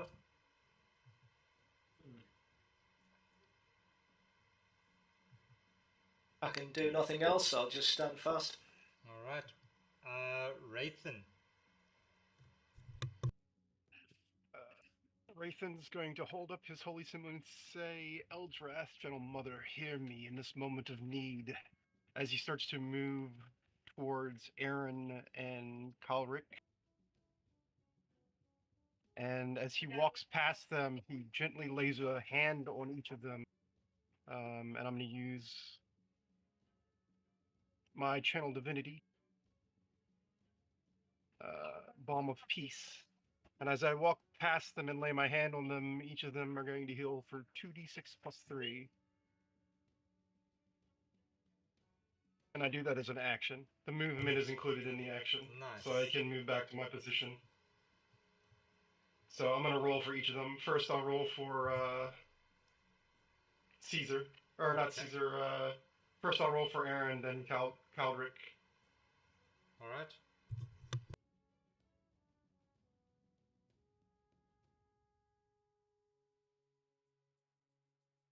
So it's going to be 14 to Aaron.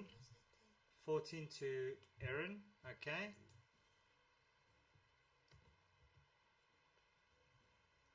And it's going to be 15 to Kalric. All right. I'm back to full health.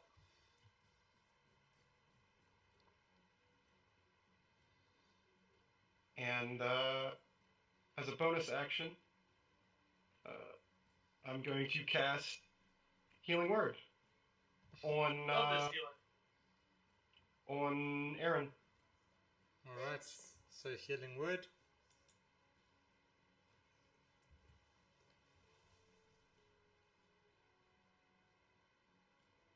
And that's another 9. So they're going to regain 9. I'm back to full health.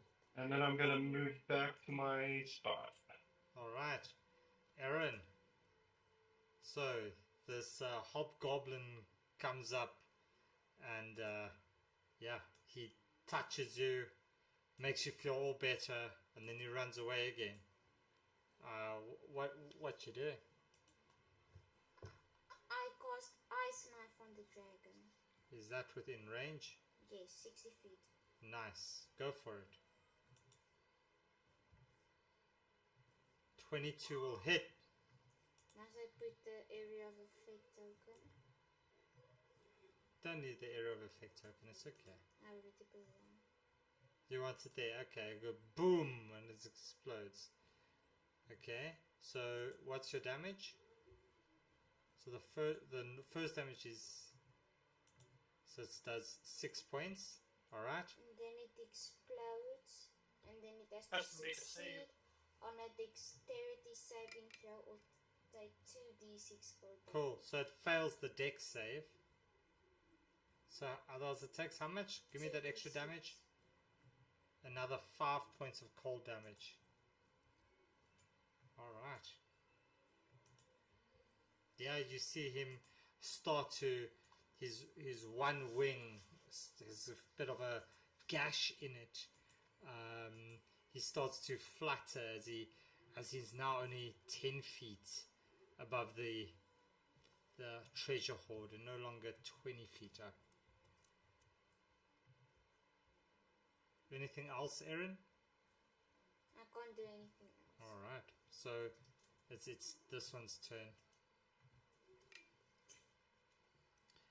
As it flies down here again, And it gets here.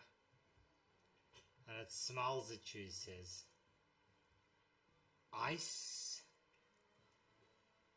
Ice means nothing. Why don't you just come down here and say it face to face, you little worm? To a dragon. And can you both please roll me a dexterity saving throw? You're nothing without your breath, you worm. Soon you won't have any breath to take. I add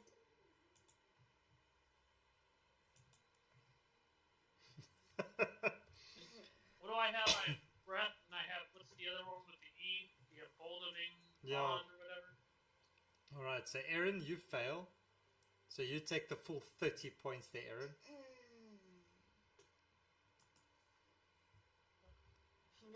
So it's a 2... So you have 2d4, yes. Yeah, so you can add 2d4 on your roll there, Karik. that's cheating. That's not cheating. So I'm not taking a chance. Oh, I didn't need him anyways. But as you do that and you get that thing, you see this one, he flies. I had a net 20 plus 7, so. And I'm just gonna laugh in his face again. Yep, and he flies away that way. And Karik, it's your turn.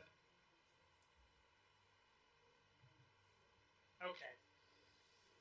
Well, Aaron's down again, so I'm gonna lean down. And you owe me, kid. And I'm gonna pull my one remaining potion out, and I'm gonna pour it in his mouth. So he gets, hell was it? 2d4. 2d4 plus 2. Yeah. So Aaron gets 2d4 plus 2. Let me just roll that for him. I'll just click that one there. So he gets 6 points of health back. Alright, so Aaron, you go down, you're burning, and another dwarf just gives you this potion to drink, and you just slurp it down. Thanks, dwarf. Okay. He's used both my potions now, so I have no emergency help. And that would be my full action, right? For that? That's a bonus action. Oh, it's a bonus action? Yep. Okay. Let me hide the sheet for a second. Which way did the dragon go? Did he go back to the island? He flew this side around. He flew this side around like this, and he went around. Okay. Okay.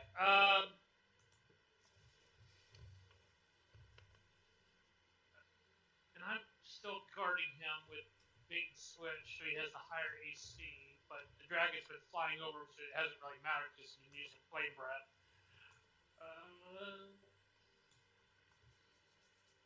I can't see the dragon at the moment.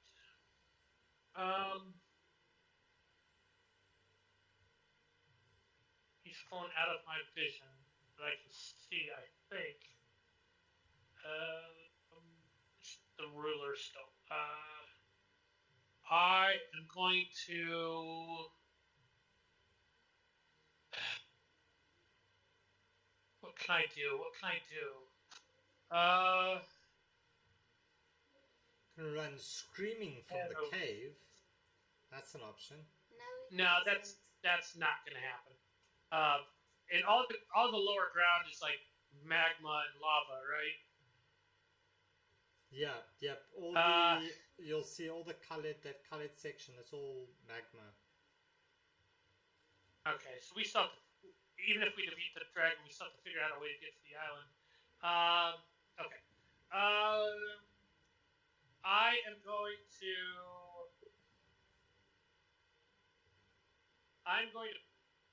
put my bow away. I'm going to pick up my sword and shield. And I am going to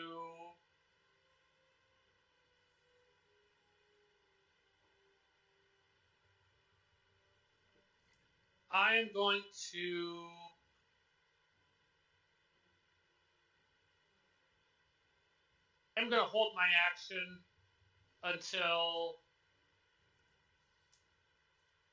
he gets back in range, or I can see him, because I can't do anything when I can't see him, and I've already used my bonus action to pick Aaron back up, and I'm still covering him with bait switch, so I can't really move. Okay, so Caesar, it's your turn. Okay, so can I see the dragon or not? You see the dragon, yeah. Okay, short bow. Okay, Attack. go for it.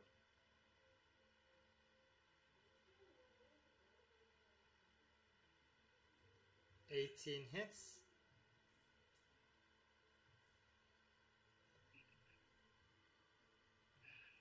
Six points. And I will channel divinity. And I have got, when I find it,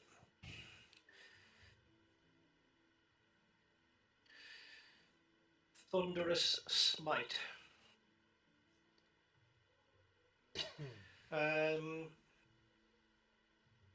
Now this has already been hit. Yes.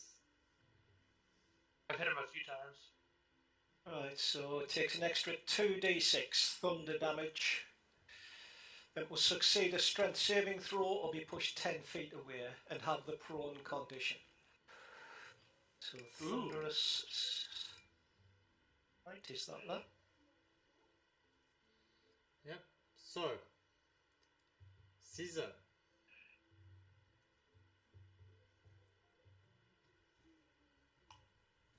Whoa! Into the side of the wall. Caesar, how do you see this happening? Yep. That is an arrow straight through the eye into the brain.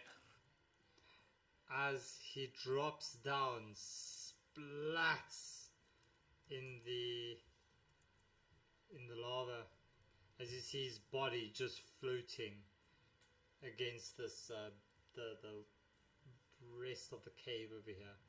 And as you look over the Caesar, you look to where you shot him, and you notice up here seems to be a ledge. And from your end there, Aaron and Carrick, you notice there's another one up this side.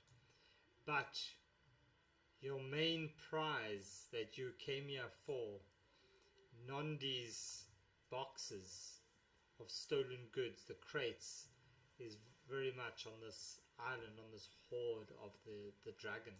So, what you doing?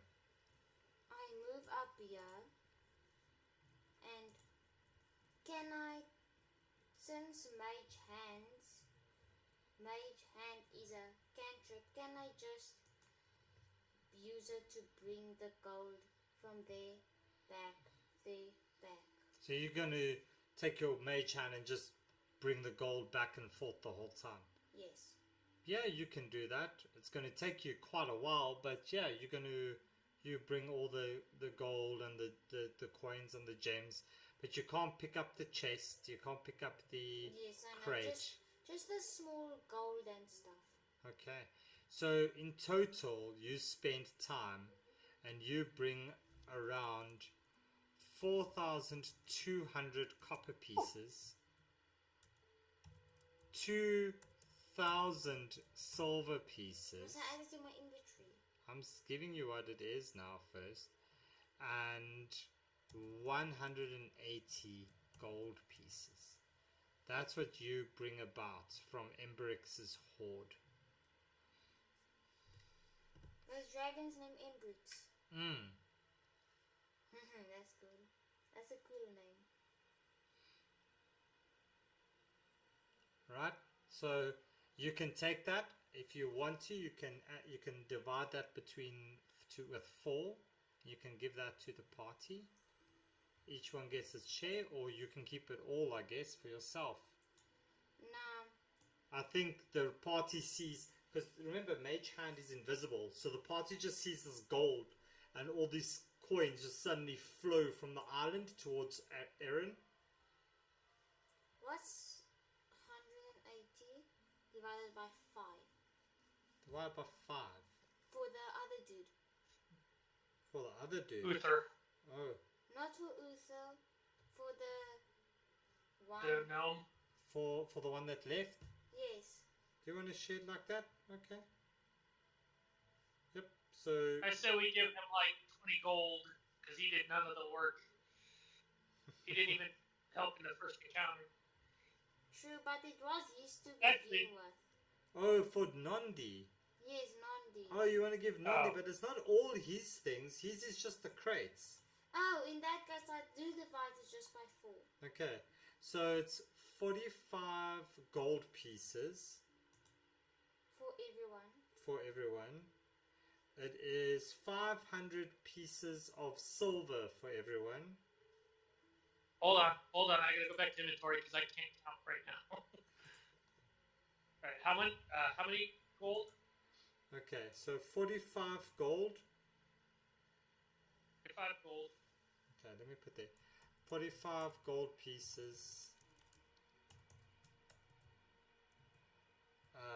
It is, what's that? 500 silver pieces, and it will be 1,050 copper pieces. 1,050.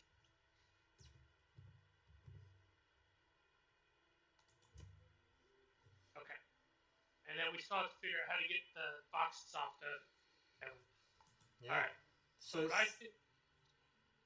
Yeah, go for it. I don't have spider climb. So what I was going to suggest is if we have not, I got to zoom back out. We have still on a ruler. We need to check these other pathways up here to see if there's a path around to the other side because we can see those other ledges. Okay. So, Cully, yeah, as you get up there, you see these rocks that are lying there, and you can see that they're very much held together as if they were piled up from the outside, as if it was a rock fall from the outside. And you think that maybe you'll be able to get these if you position it correctly, you'll be able to get these moved. For the boulders? We saw boulders in the river too. Yeah, the ones in the rivers were more like stepping stones. These are proper boulders. And we didn't check this other room over here either. Maybe we should take a short rest. Do you want to take Caesar, do you want to, I can, I'll just use my battlefield medic and... No, what I was going to Aaron say can... is, does someone want to check this room over here? Yeah, I'll go and check. First? Okay. I'll patch you up, Aaron. You can expend as many hit dice as you want and just roll it. And I guess I will start moving these boulders into the lava as stepping stones or something. I'll start rolling them to try to make a pathway to the island. Right. So, Caesar, you walk into this room and you notice that there's like this shelf with like a whole bunch of cooking implements here. But you can see it's like very kind of very haphazardly almost just left there. It's old, it's rusting, it's not looking great. On the table you notice there seems to have been a game afoot as people ran away. And as you look at the table, can you please roll me 4d20?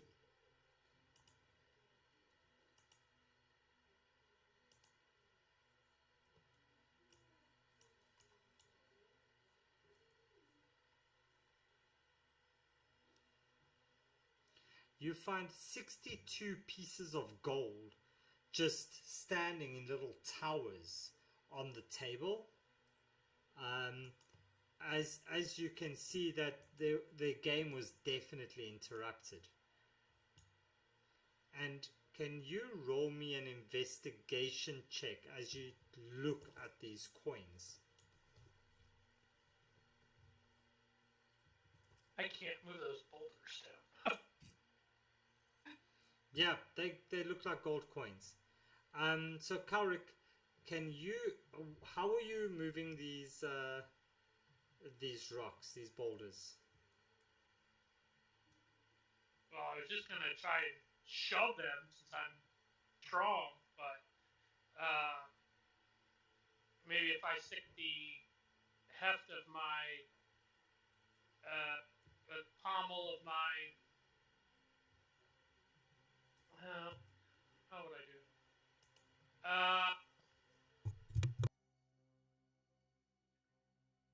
If I can I shake them loose by striking them with my warhammer? Yeah. So you can roll me an attack with your warhammer, please.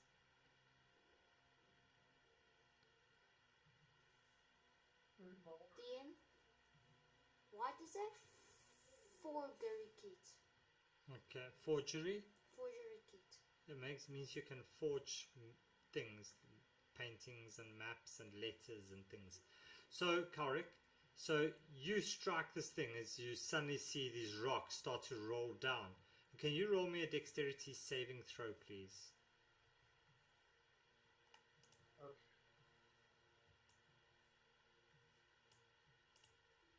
And you dive out the way just in time. And you see them all splash into this molten lava down here. And yeah, is there anything behind them? Yeah, you can as they come up. You just see the.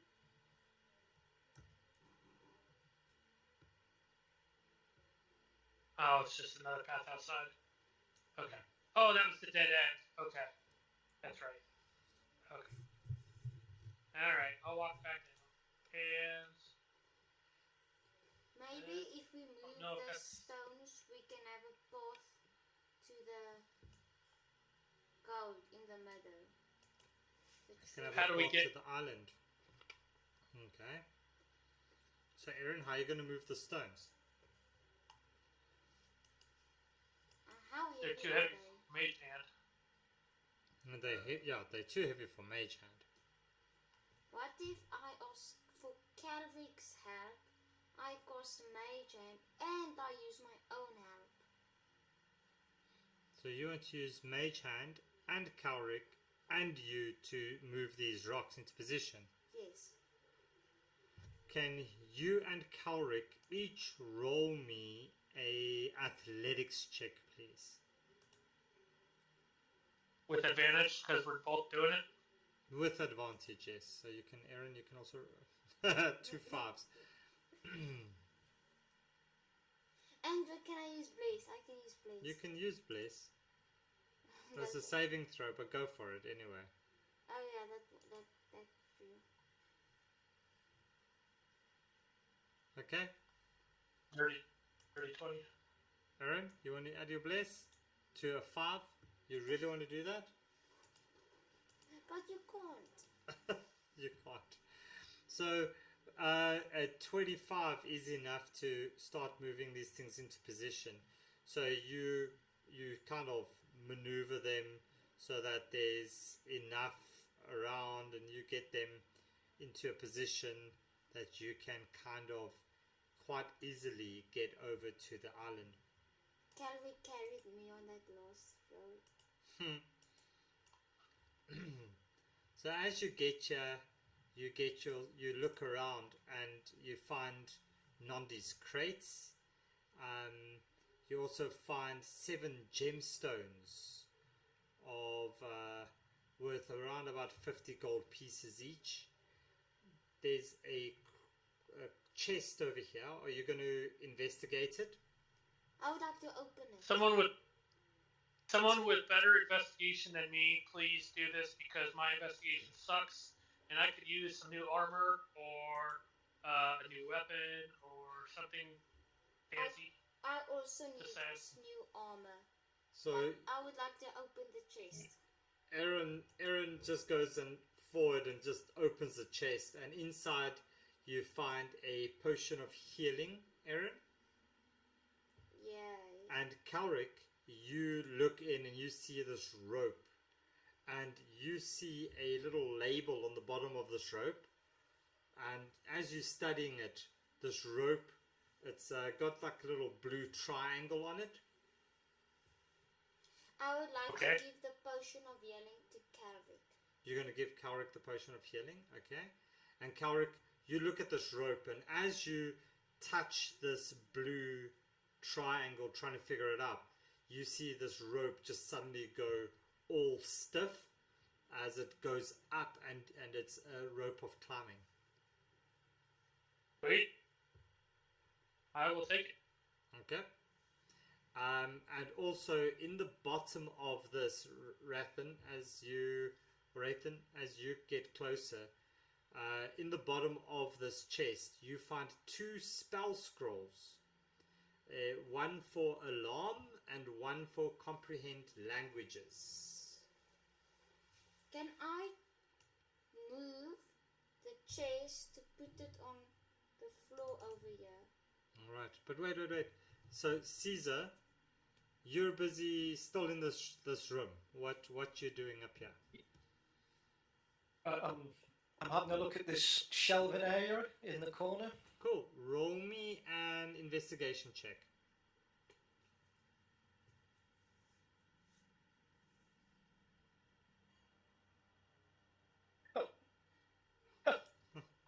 And this is not a nat one. Yeah, you find a rat who Rat?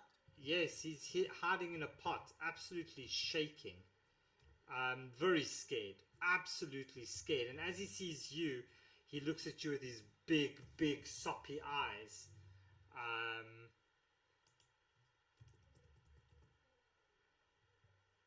What you said? Don't worry. And I put him on the floor. And can you roll me an animal handling check, please, Caesar? This is how the Black Death started. And as you put him down on the floor, you bend down neatly, and the rat just goes running up your arm and sits in your hair as he starts to pull the points of your ears, as he starts to turn you and control you to where he wants you to go. Okay, I'll go with it. Alright. And he steers you all the way this way and over this way. He steers you over these bridges, and you get here and you feel this little tug as you jump over onto Emberix, and you scamper up the end of this thing.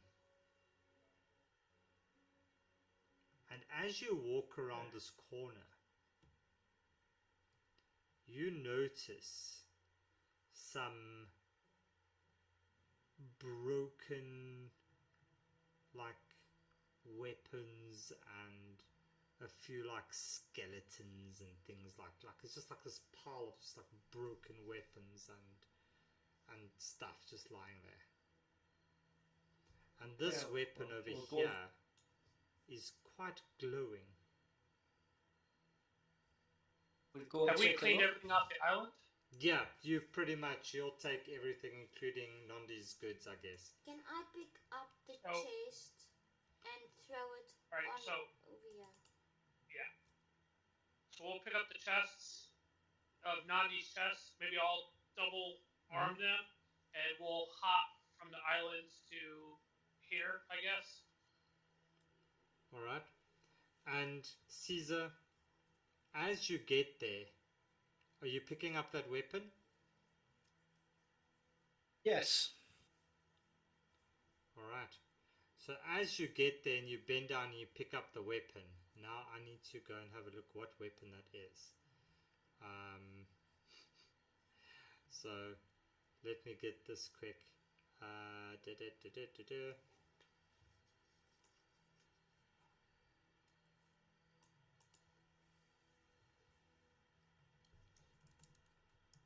Okay, but the rest of you, are you all making your way up there as well? I would like to try and get the skull of this dragon. The skull of the dragon. Roll me. I use my dagger to like cut in. You okay? So roll me a sleight of hand. Want me to cut the dragon's head off for you? 14. I'll set the chest down. I'll pull out my short sword, and I'll hack off the dragon's head. 14. It's a shame. With 14. Yeah, so you cut it off and you can collect a dragon's head.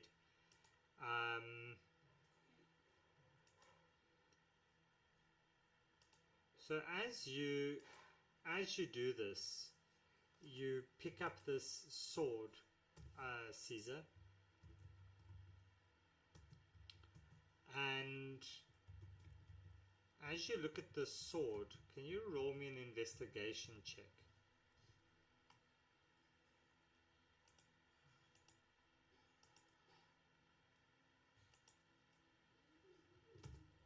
Alright. And can you roll me a... Yeah, no, that's fine.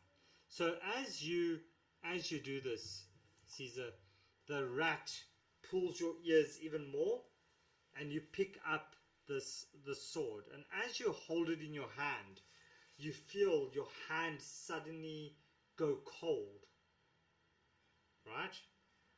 And you look at the sword as you recognize it as a rapier, and you feel this cold go through your entire arm, and suddenly you are attuned to this weapon, and it is a Frostbrand rapier, which you now get, Caesar. Oh, okay. I'm going to have to ask you how I add that to my... Your inventory page. I'll get you... Inventory, yeah, I'll get you sorted. So you go, so you go into your manage inventory. So go to inventory on your thing. Yeah. Character sheet. Yeah. Manage inventory. Yeah. And then it will be a inventory, and then manage inventory, and then it brings open that menu, and you type there Frostbrand. That's a nice sword. Frost. Yeah, like Jack Frost. Is it all one word or two words? No, it's 2 words. 3. But I'll add the Frostbrand rapier into your equipment there for you. Oh, Except with an attack roll using this magic weapon, the target takes an extra 1d6 cold damage. In addition, when you hold the weapon, you have resistance to fire damage. In freezing temperatures, the weapon sheds bright light in a 10-foot radius and dim light for an additional 10 feet. When you draw the weapon, you can extinguish all non-magical flames within 30 feet of yourself, and you can use it every hour. Oh, that's nice. That's a really nice sword. Does anyone see That's the nice. skulls? The skeletons That's a nice one. over here. And Is you there don't anything else in the back room here? Yeah, so you just need to make sure that you are attuned to that, which I've added on for you. So now you'll see that you've got resistance to fire as well on your defenses, Caesar, on your character sheet. You should see that. So as you do all of this and you collect Nondi's box, you explore the rest of the cave, and there's nothing much more to find. Is there anything else that you are doing while you are here? I asked Caesar if I can kill the rat. You want to kill the rat? No, they can't. The rat helped him. Caesar, can I kill the rat? I think... No. The rat's his little pet now. No. This guy's helped us out. that would be wrong. Okay, if there's nothing else and- we can investigate back here, And I gave the rest of the party, I'll give them 15 gold pieces each from that strange hoard. what was the gems you said I'll on the island? Yeah, they were gems are worth 50 pieces each. So how much must I add? 15 or 50? 1-5.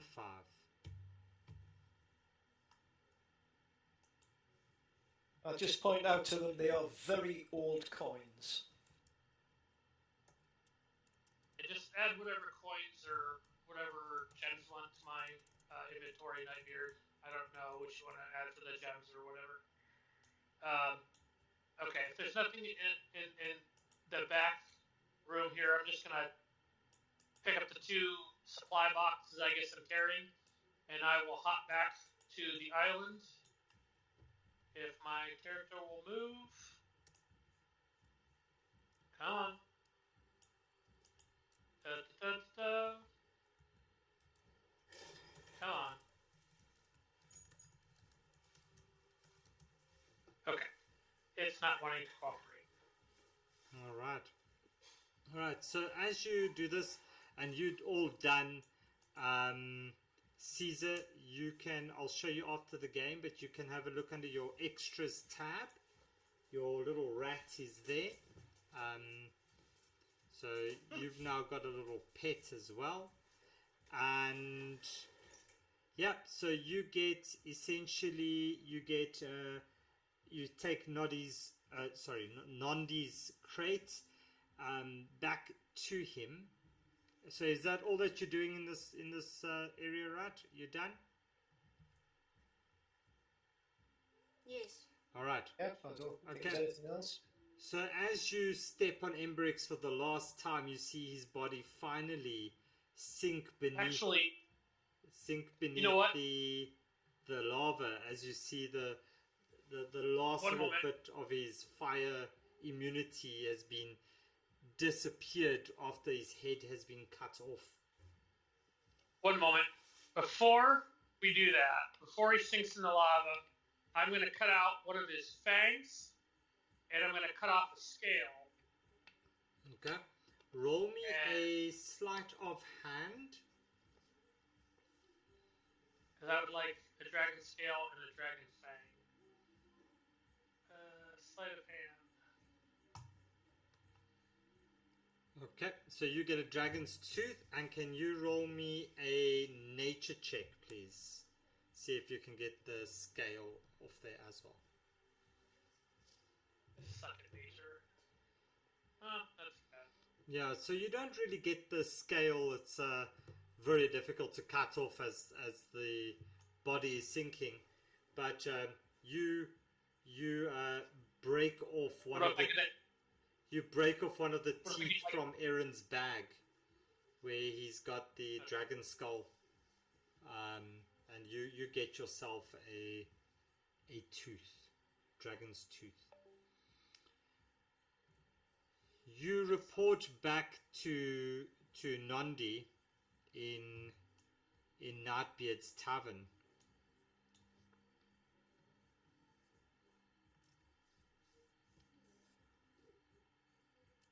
Ooh, there's a lot. This Brenner shouldn't be there. Blackmore and Kaido. Caesar's there though.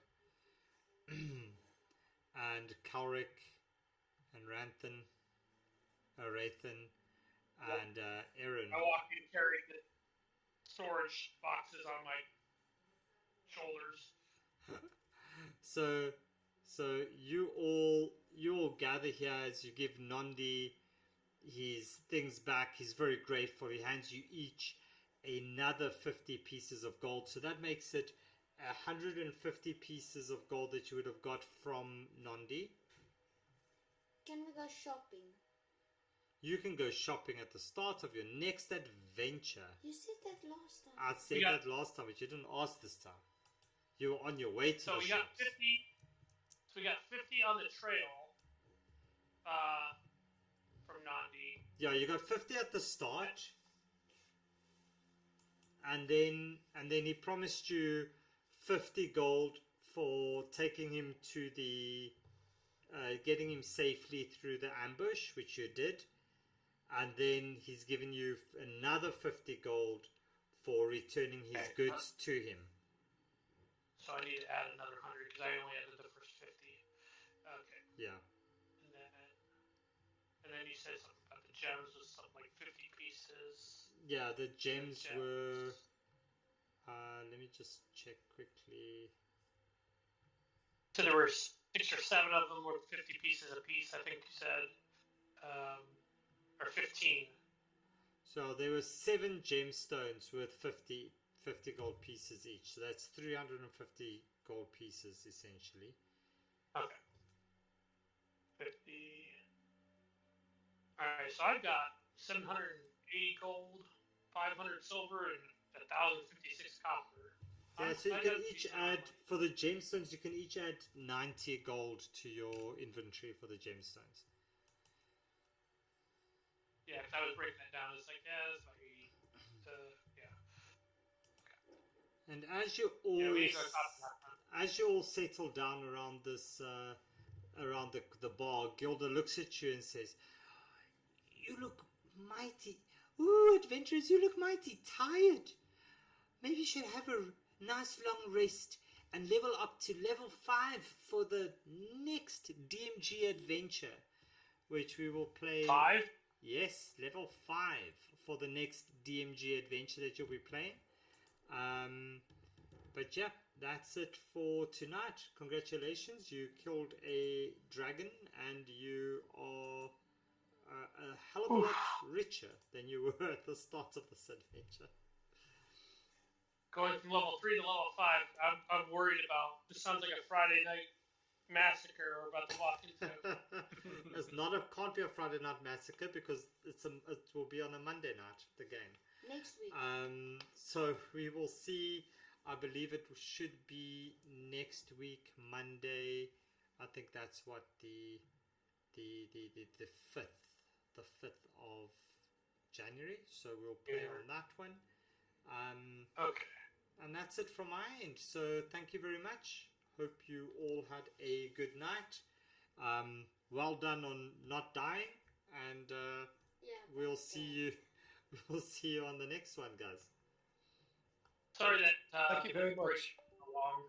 It didn't expect to be a blizzard outside when I was getting my car. No worries. I could do with a little bit of cooler weather.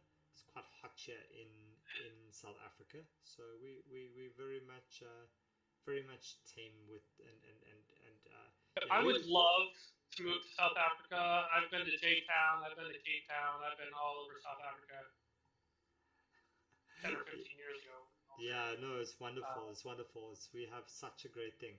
But that's it, guys. So hope you all have a fantastic rest of your day and Happy New Year and all the good stuff. And we'll be seeing you again on for one of these adventures at the start of January.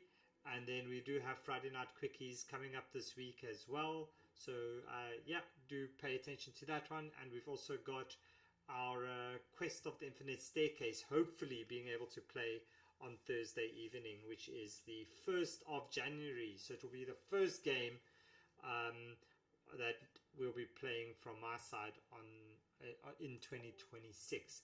But that being said, we're going to go raid a channel on Twitch. And thanks for playing, and we'll catch you on the next one. Cheers, bye.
own schemes.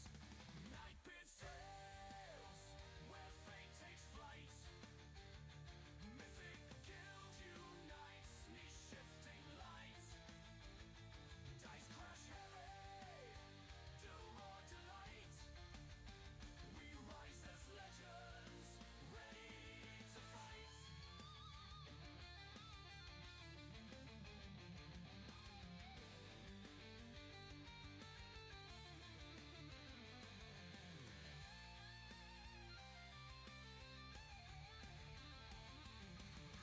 Spicy meatballs gaze in trembling gloom. A bard rolls seduction in tavern room.